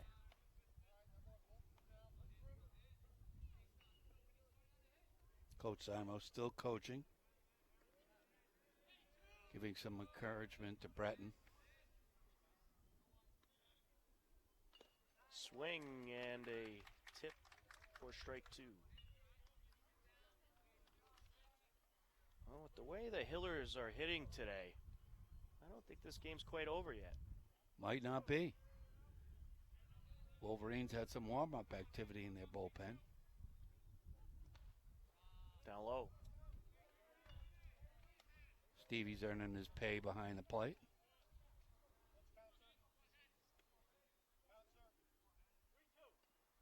Full count now.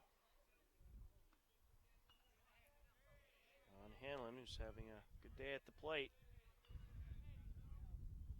And he'll rip this one into center field. That'll get down. Lead runner being waved around, and it's going to be a 15-8 game. Whoa. And safe at second with the RBI double is Hannon, and he kind of tumbled towards second base. I think he got a little tripped up. Yeah, he didn't take a straight line to second base. It was one of those gopher holes, I think his cleat hit. Rolled into second base. I'll bring up Jimmy Bean, the shortstop, the Westwood coach, going to check on him. Well, John Hannon once again drives in a run for his second time today. That was his second double of the game as well. It's always an athletic trainer roaming around.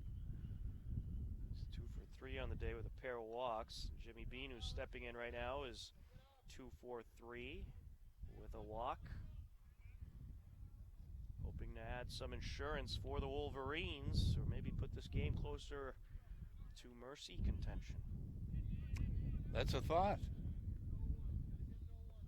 What is the mercy rule? 12 runs. Oh.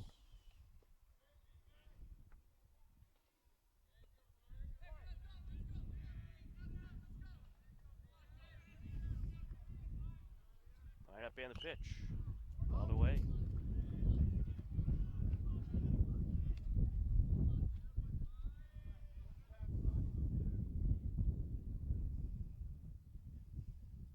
Looks like the Hopkinton girls softball team has completed their battle. Breton set to deliver. Up high. The Hopkinton 22-10 victory by way of mercy against the Westwood Wolverines. They're really Wow. putting up some monstrous offensive numbers. They certainly are. I'd imagine they are leading the TVL. Oh, at least in runs scored. They beat up on Holliston 25-5 in their opener. 2-1 pitch.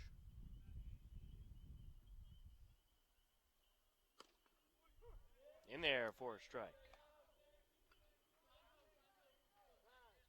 2-2.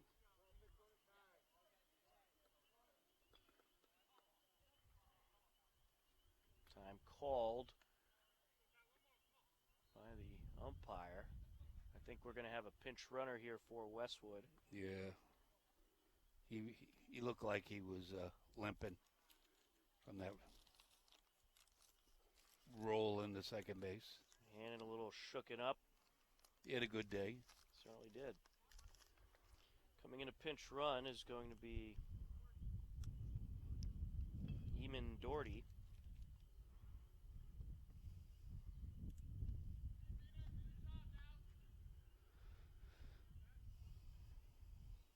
Jimmy Bean set to step back in.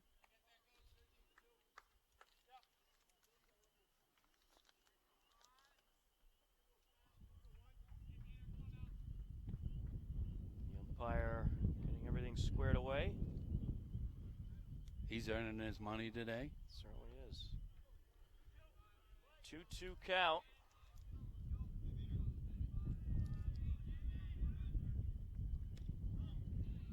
Pitch outside.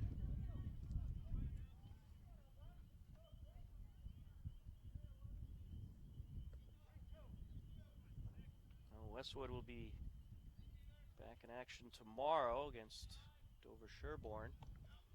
That's down low, and the walk is drawn by Jimmy Bean. Got right-handed action down the Hopkinton bullpen. I can't tell who it is.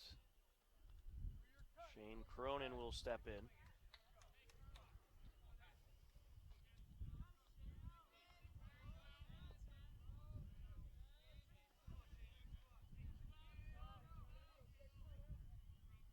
Runners on first and second. This is hit high in the air over to left field. Battling the sun, but making the catch is Rankatori for the third out of the inning. We will head to the bottom of the fifth. Westwood leading Hopkinton 15-8 on HCAM.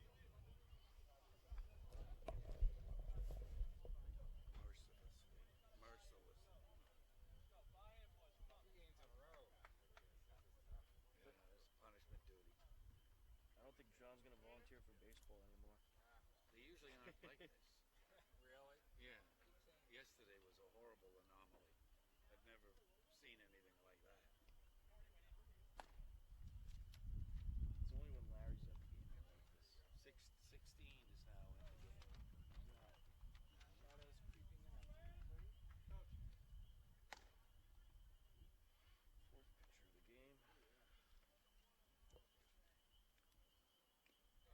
Jay Nevels.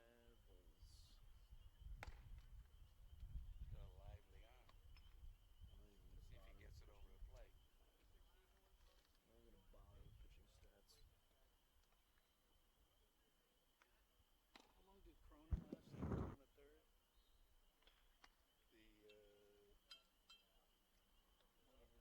2/3. Hawkins is at Medway tomorrow. I have surgery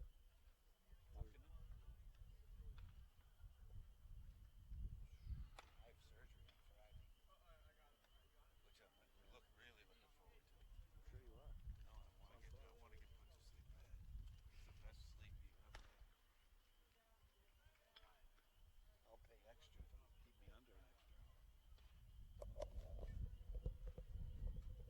it'll keep me under an extra hour.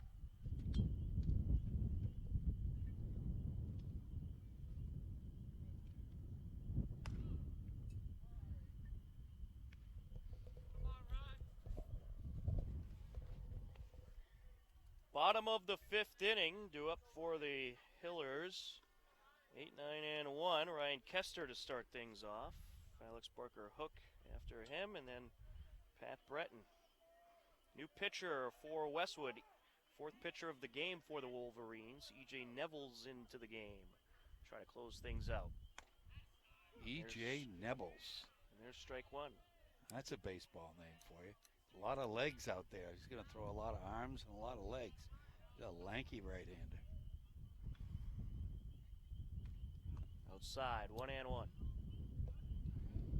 Ryan Kester having a good day at the plate. 2 for 2 today.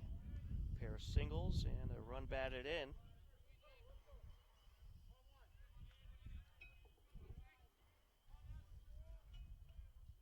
Wind up and the pitch. Upstairs. 2-1. You can have a lot of velocity, but if you can't find the plate, it'll make for a longer afternoon. E.J. Nevels. Leg lift and the pitch down low. It's a 55-footer right there.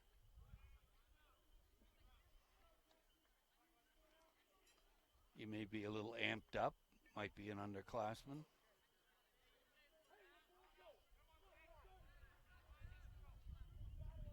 He's got a lot of runs to work with, though. Certainly does. Leg lift and the pitch. Up high, ball 4. Lead off walk to start off the bottom of the fifth. Alex Barker Hook will step in. He is 1 for 2 on the day.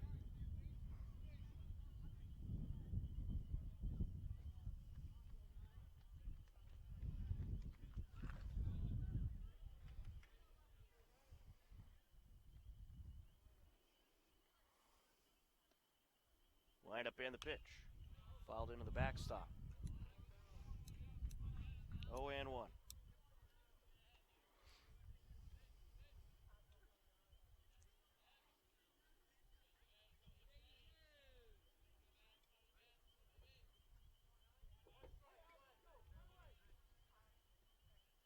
The 0-1 pitch. Outside. Up next for the Hillers. They'll be on the road tomorrow in Medway. You going to that game? I will not be, unfortunately.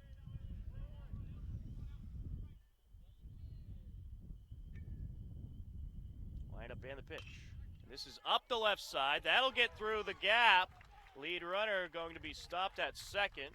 So it'll be Kester over at second. Barker Hook is aboard at first. 2 on, no outs. And Pat Breton. Pat Breton stepping in. Can the Hillers get another rally going? Well, Nebels finds himself with a couple of runners on base without retiring anybody. Ben McKenzie on deck, the ever so dangerous one.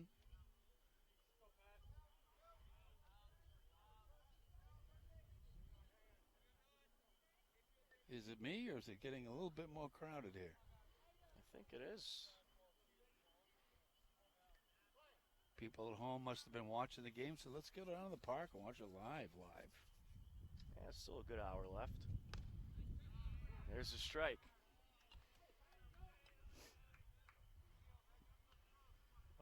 0-1. Neville's working from the stretch. Leg lift and the pitch. And that is going to be a fair ball. And well, the umpire is going to say foul? It hit him in the box. Ah, all right. Looks like it got him on the toe, the way he's walking. So it'll be an 0-2 count. Hope he's okay. I think Breton was hoping the ump wouldn't notice there. Well, we got the athletic trainer coming over just in case. The 0-2. And this is ripped into center field. That'll get down for a base hit. Kessler going to be stopped at third, and it's going to be bases loaded for the Hillers with no outs. Craziness today at Hopkinton High School. Ben McKenzie will step in with a huge opportunity here to get the Hillers right back in the game. One swing of the bat, he can bring it within 3 runs. And he's got the power to do it. This game may be 2 hours and 15 minutes old, but I think it's far from over. There's a strike. I don't think Ben was expecting that. He was expecting the heater, and he got the Uncle Charlie instead.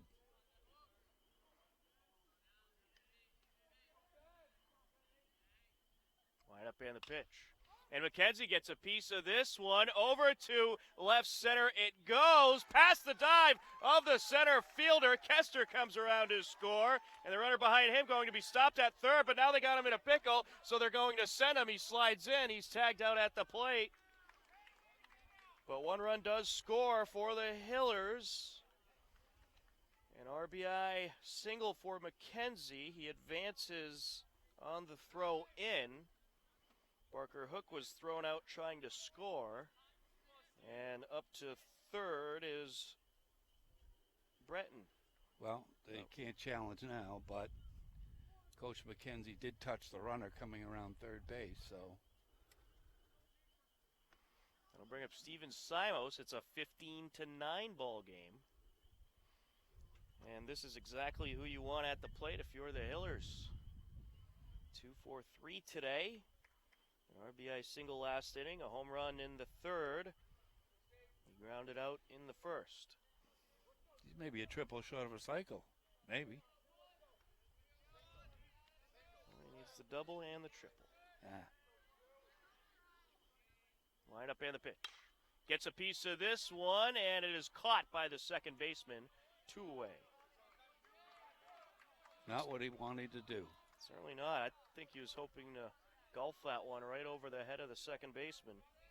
Tommy Ambersoni will step in. So it's runners on second and third with 2 outs for the Hillers.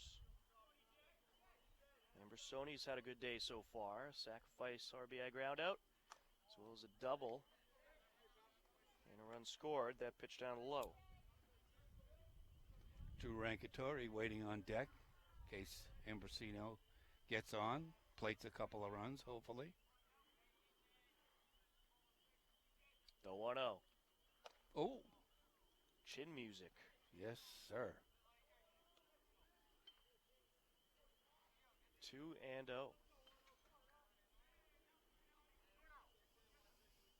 Temperature has dropped noticeably. Inside. Well, first base is open, so Nevels could be giving him nothing substantial purposely. I think he's just trying to find the plate. There's strike one. You're pretty good with the clicker there. I'm losing track of the count. A lot of pitches thrown today. Certainly has been. The 3-1. And that hits him. Ooh, that hurt me. Sure we picked up the sound of that on the camera. Ambersoni will march down to first, and the bases are loaded for Drew Rankatori. A lot of padding where he got hit. Rankatori is 1 for 2 today. First, some words of encouragement for Nevels from the shortstop. Is that E.J. Nevels or A.J. Nevels? EJ. E.J. Nevels.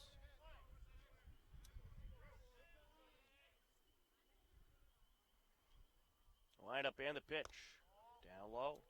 Rankatori can be patient with Nevels because he's having a tough time finding the plate. Got decent enough velocity, but if you don't get it over, what good does it do you? A 1-0 pitch. Inside. 2-0.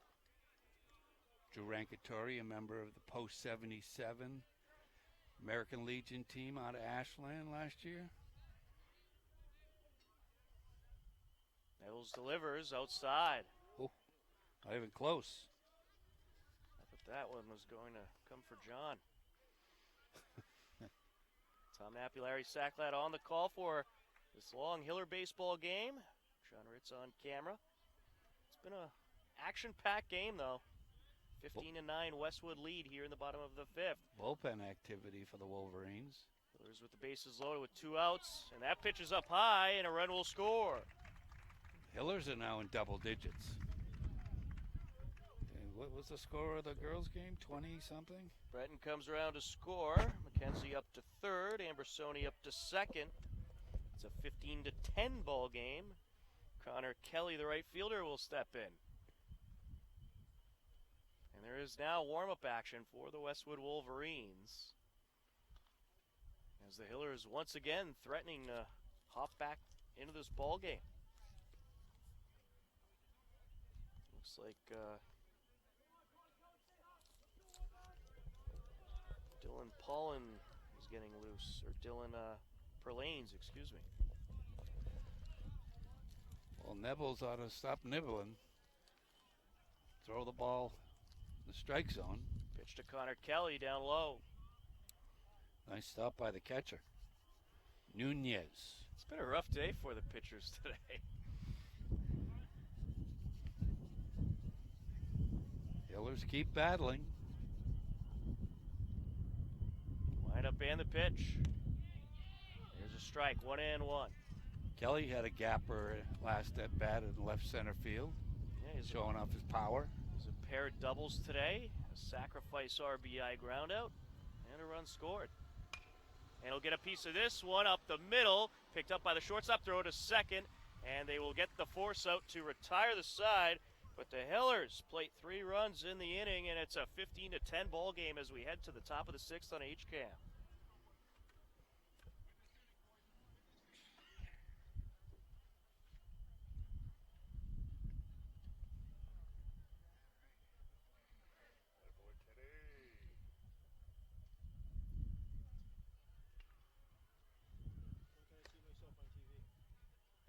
You could actually see it right away. You want to see it on the iPhone? It's streaming live. It'll be on our YouTube page.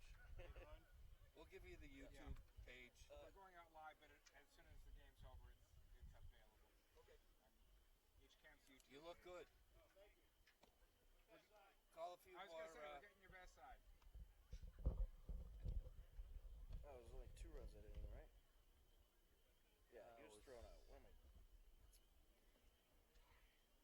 Breton's still out there?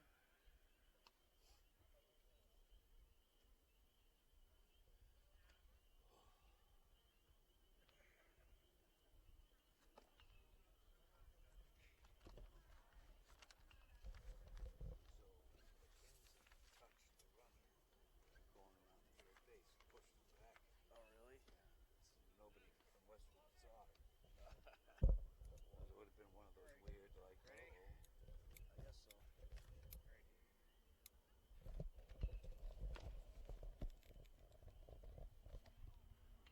Pat Breton returns to the mound for the Hillers to start off this top half of the 6th inning.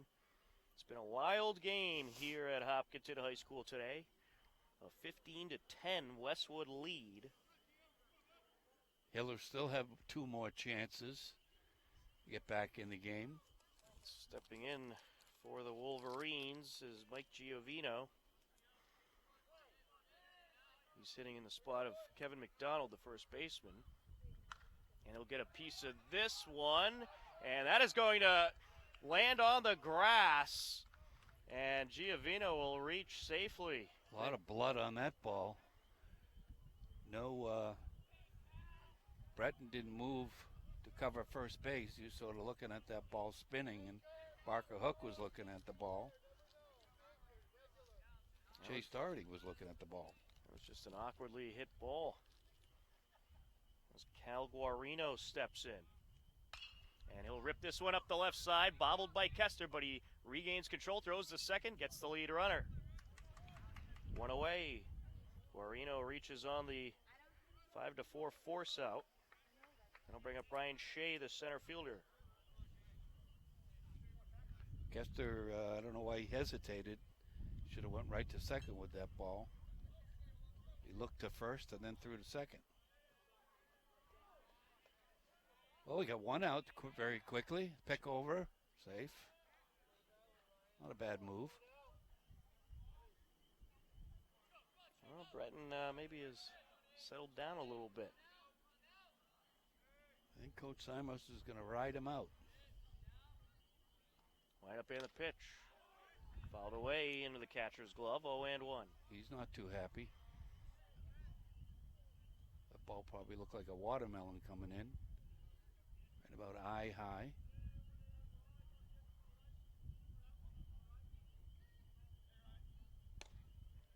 And there's strike 2. 0-2. A 15-10 Westwood lead here in the top of the 6th. 1 out, runner on first. And this is hit in the air over to left field and caught for the second out by Rankatori. Runner stays put at first base. Guarino over at first. They'll bring up Cam Dayton, the right fielder. Are we going to see E.J. Nebels come to the plate at some point? So wait and see. Mercifully, there's 2 outs. Up high.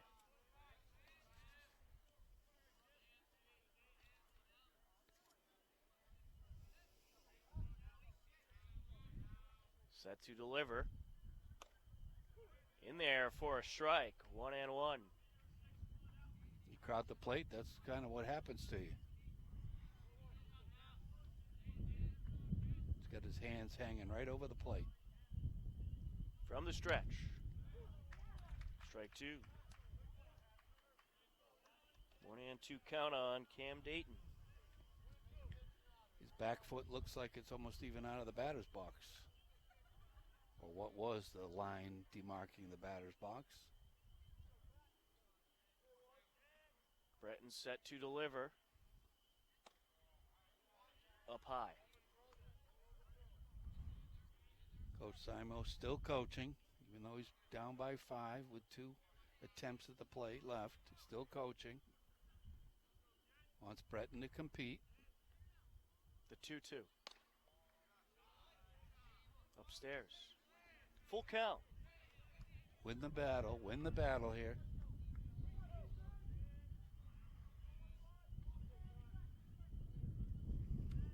Breton from the stretch. And that's a walk. 2-0 walk.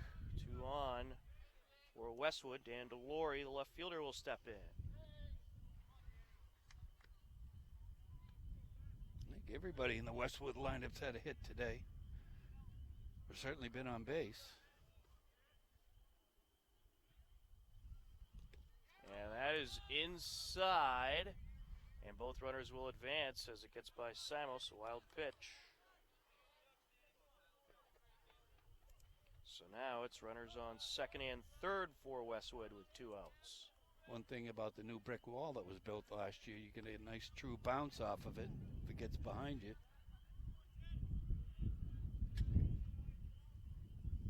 Leg lift and the pitch. Inside. Wind turned around, now it's blowing straight out. Well, this game is officially 2.5 hours old.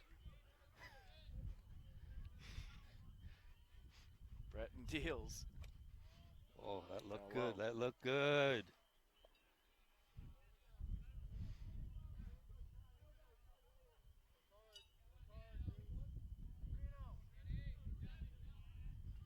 Breton having a hard time throwing strikes here.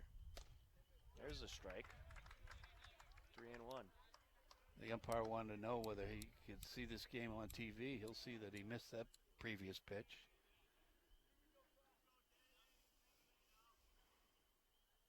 And this is hit high in the air over to left field, and it is caught for the third and final out of the top half of the sixth. To the bottom of the sixth we go. Westwood leading Hopkinton 15-10 on HCAM.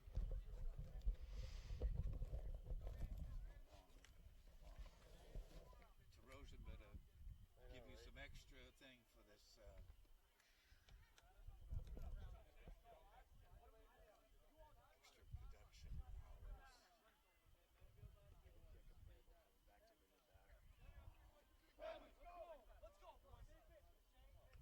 Between the two games, he's got 6 hours of what do you call it? Programming time. EJ Neville's is still out there. What a game.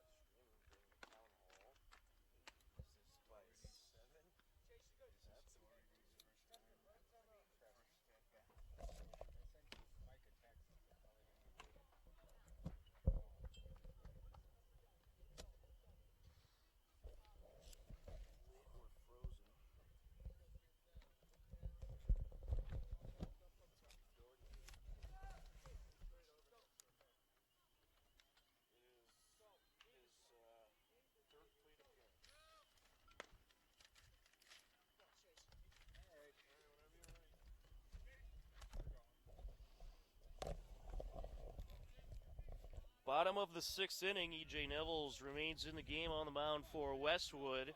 Into hit for Hopkinton is Chase Doherty, the junior. He took over for Cole Glassburn. His father now got his iPhone ready to snap off a shot. Pitch outside, 1-0. This is Chase's third plate appearance of the season. Nebbles wasn't even close on that pitch. He's 0 for 1 overall. There's a strike. 1-1.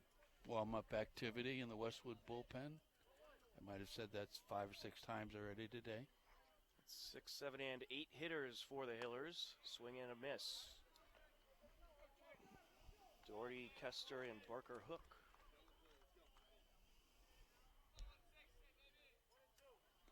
I think the JV team has finished up their game. Coming up to watch the varsity. And this is going to trickle up the left side. Glove by the third baseman. Throw to first. Was he in time? Yes, he was. 5-3 for out number 1. Nice play by the third baseman. That ball was beaten into the dirt. Ryan Kester will step in. He's 2 for 2 today with a walk, a run scored, and a run batted in.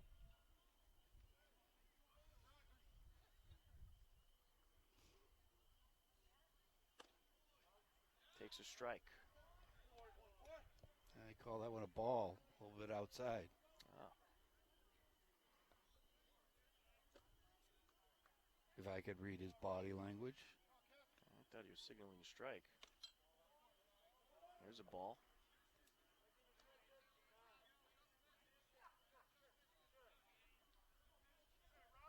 Telling Nebbles to tuck in his shirt there. There is rules about attire. Not for broadcasters, though. 2-0 pitch.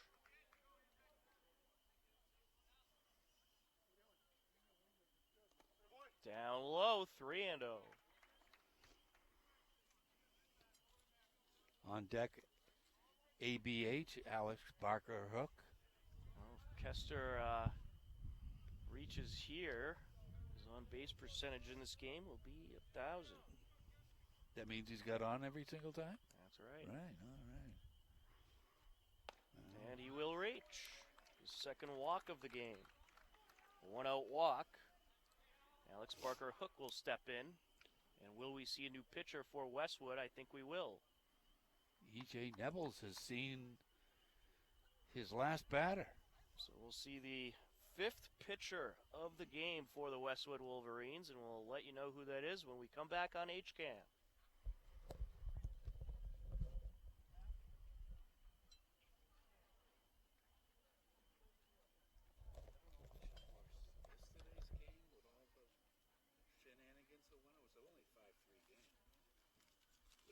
This game is going to surpass 3 hours. Should text Frank.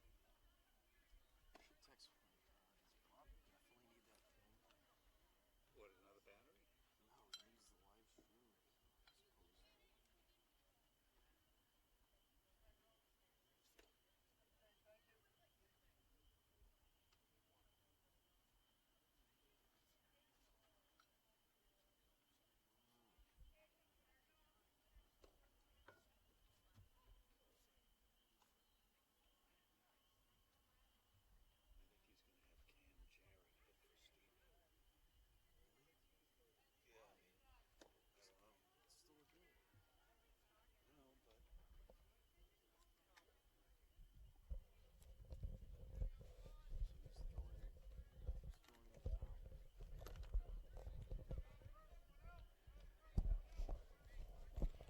Continuing on in the bottom of the 6th.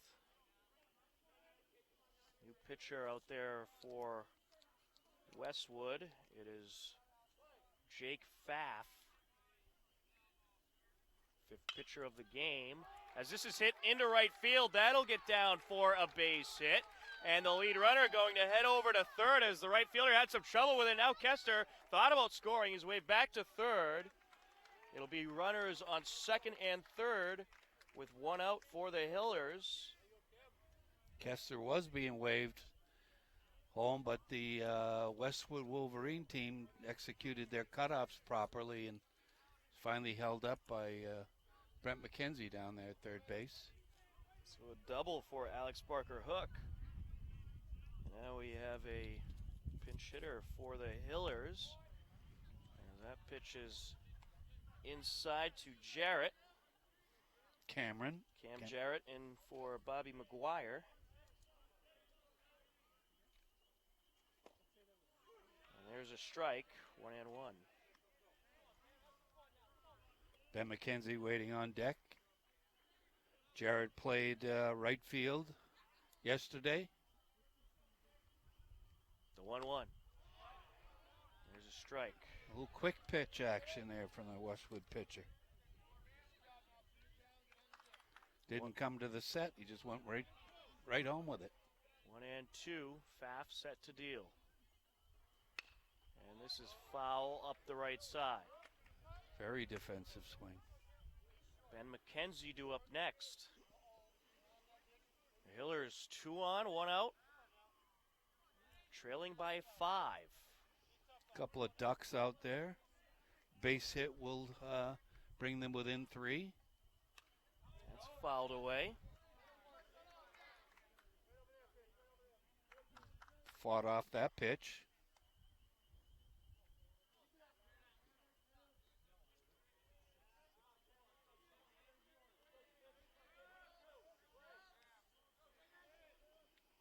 Wide up and the pitch. This is hit high in the air, over to left field, and that is going back towards the fence. It's caught by the center fielder, runner from third, going to tag and try to score, and he will. It's a 4-run game.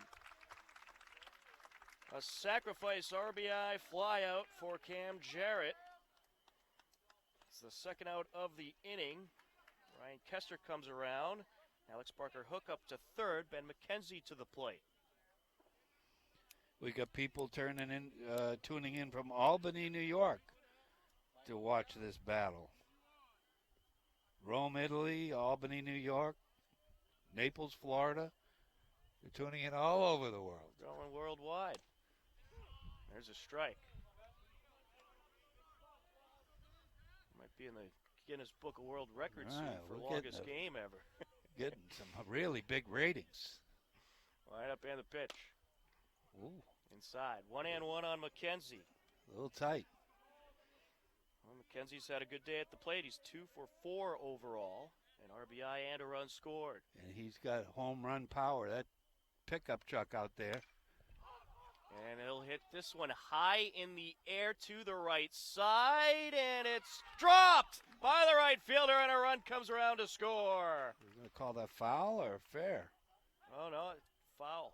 All right. It is foul. The home plate umpire had a good look. So foul ball there.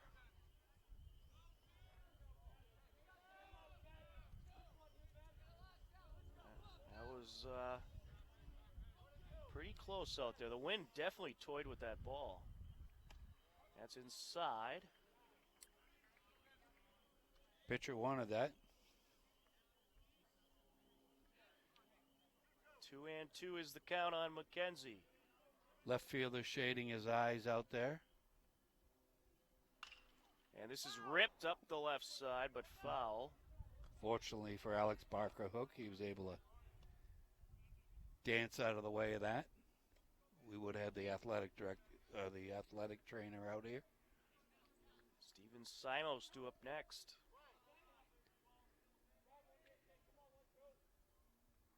Line up and the pitch. Upstairs.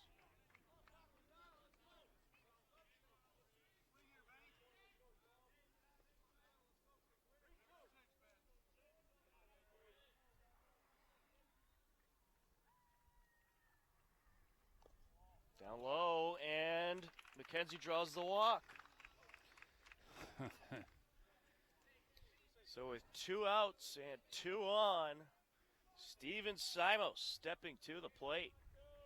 I don't know whether Coach Simos wants to put Ben McKenzie in motion and leave first base open, which will leave the Westwood coach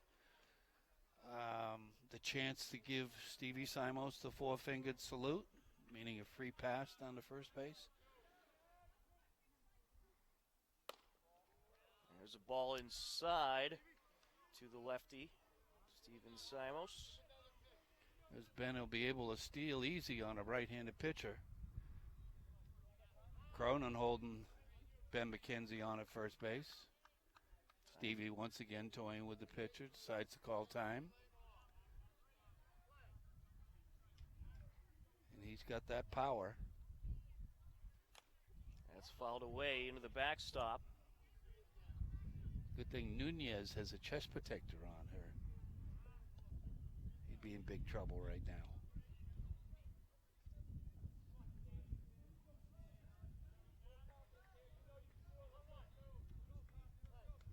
Well, those in attendance certainly getting their money's worth today.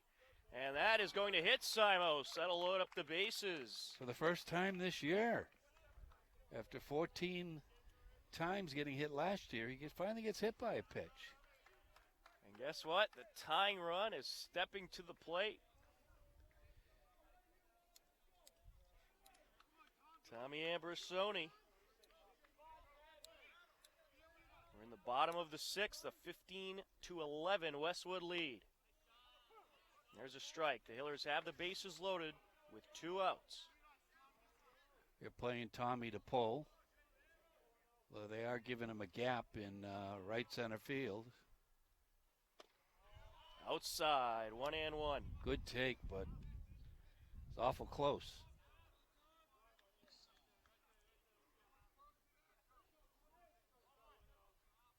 From the stretch is Pfaff. Outside. Umpire looked that ball all the way in. 2-1 on Ambersoni. With 2 out, runners will go on contact. Gets a piece of this one over to left center, and it is going to be caught by the left fielder for the 3rd out of the inning. To the top of the 7th we go. The Westwood Wolverines leading the Hopkinton Hillers 15-11 on HCAM.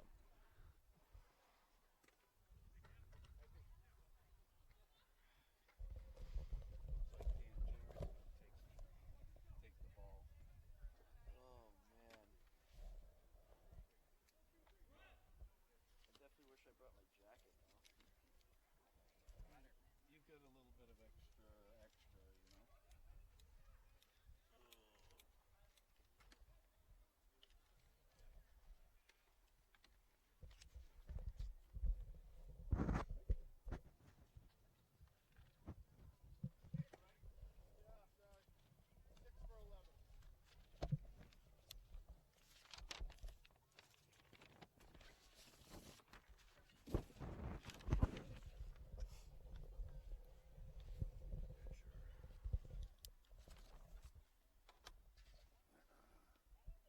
Cam Jarrett. He's a sophomore.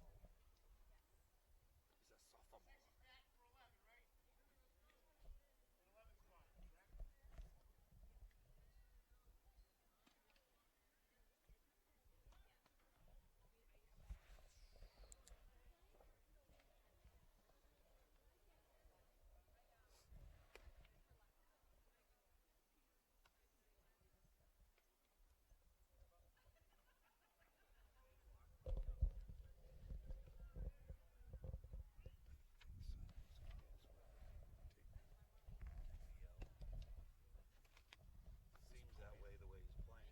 He's playing for tomorrow. Take a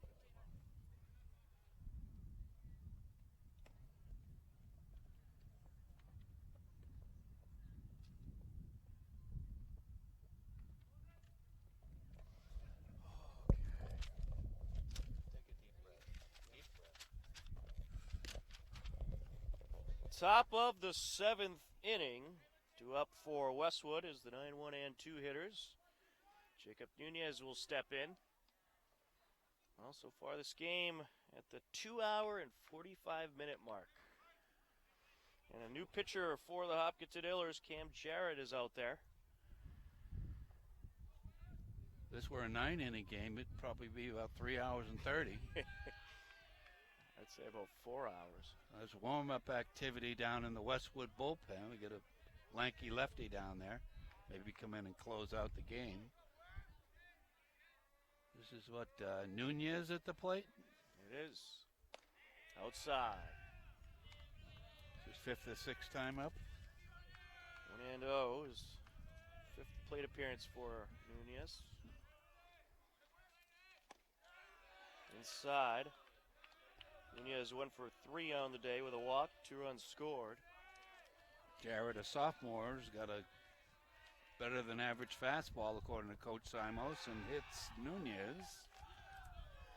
So, the lead hitter on for Westwood, and that'll bring up the top of the order.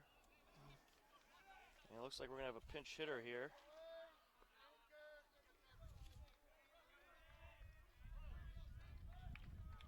So, pinch hitter stepping in for the Westwood Wolverines. It's Jake Pfaff, who took over pitching duties, and he takes a strike. Oh, yeah, Jake, absolutely. Nunez not a threat to steal over there, but Jarrett's going to keep him close. It's Cam Jarrett's first appearance on the mound. And strike 2. I think he was prepared to see that breaking pitch. But he got the Uncle Charlie, or the Yacker.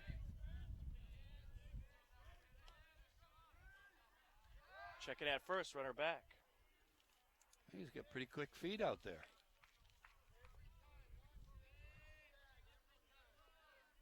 A 15-11 Westwood lead here on the top of the 7th. Checking at first, runner back, just safe. Mosquitoes are starting to come out. Only near you. Jarrett's feet were quick. That was a decent pickoff move there. That's down low. Good cover up by Simos. He's earned his money today, Stevie Simos. Certainly has. Earned dinner tonight with that home run. Mom is down here to watch him play. The lovely Cheryl Simos. Runner will lead off of first. Check in. Runner slides back safe as the ball slips out of the glove of Barker Hook. I don't know why the Westwood catcher, Nunez, would risk getting thrown out at first base, being up by 4 runs. Inside. A little different arm angle Jarrett threw that pitch at. 2-2 is the count.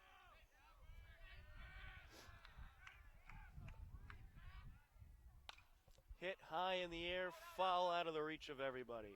There's a souvenir for the little fellas. Little Eager almost made the catch over there. They might not get onto the field tonight, though. They might not. We are running out of daylight here.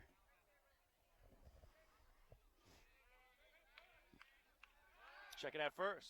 Runner back safe. Getting closer and closer and closer with those pickoffs.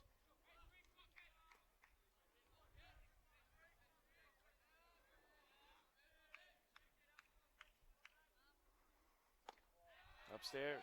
Just laid off that one. Full count. Those look good. Will he pick over and get Nunez leaning because he knows it's a 3-2 count? And this is ripped into left center. That'll get down for a base hit. It'll be 2 on with no outs for Westwood. We'll bring up Jimmy Bean, the shortstop. Or will we see a pinch hitter? Nope. Bean's going to... His Uncle Jimmy Bean. Or is that Bean? It's Bean. They were in the bean business way back in the day. Wide up in the pitch. And there for a strike. 0-1.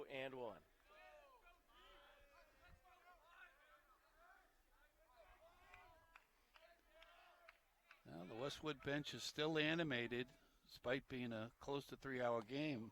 Swing and a miss. Oh, Nice breaking pitch. Mr. Bean almost spun himself into the dirt on that one. All right, Hiller Lacrosse, I believe, is in action over at the turf fields. Under the lights. And this is up the left side, glove by the third baseman, throw to second, and they'll get nobody. It was dropped. Coach Simos is not happy with that one. So Jimmy Bean reaches on the error. Up to second is Pfaff, and Nunez is a third. Bases loaded. No outs for Westwood. Shane Cronin stepping in. Infield is in. One swing of the bat here by Cronin could put things really out of reach for the Hillers. And that's a fair ball. Steps on home for one. Throw to first. And he doubles them up. How about that? A 2-3 double play. Ain't that something? Now, wasn't that ball was picked off of the plate, wasn't it? Earlier they had that issue with the ball being on home plate. They called it foul. Yep. Well, not this time, fortunately. Well, we've seen this kid enough today, haven't we? Mike Giovino steps in. 2 outs in the inning. Runner on third. Hillers trailing by 4 here in the 7th. The Wolverines trying to add some insurance. Jarrett's breaking pitch is seeming to fool these Westwood hitters. It's just slow and tantalizing enough where they... And this is up the right side, and it's bobbled by the first baseman. He then picks it up, steps on first base, and gets the out. The Hillers coming up on the bottom of the 7th, up next on HCAM.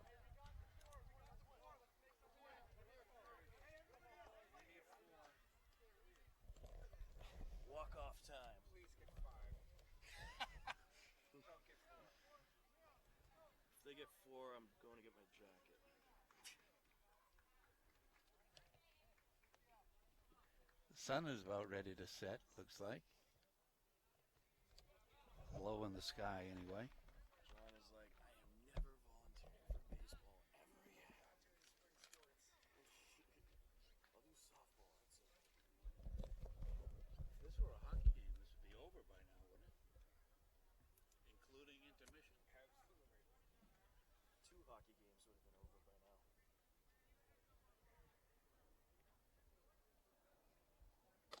This is nutty. This is nutty stuff. These last 2 days have been naughty.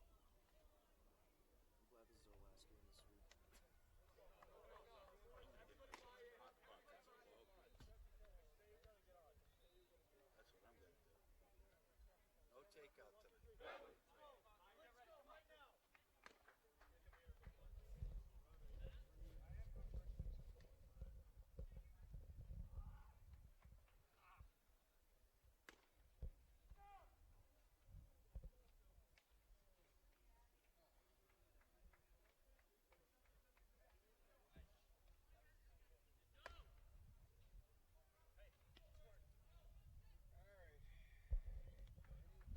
pockets of Walgreens. That's what I'm going to do. No takeout tonight. Tori Kelly and somebody.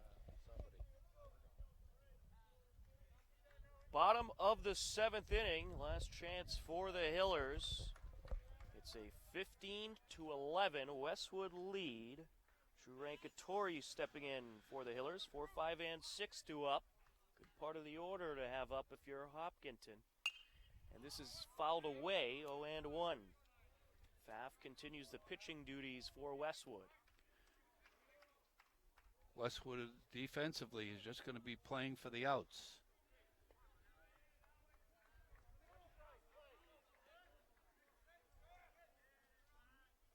Wind up and the pitch. Fouled away. 0-2. Both catchers taking a beating today. This game just short of 3 hours old. It's been a long one. 26 runs combined. Whole lot of action. Wind up and the pitch. There's strike 3, 1 away. They'll bring up Connor Kelly. Hillers down to their final 2 outs. Rankatori was set up for that breaking pitch.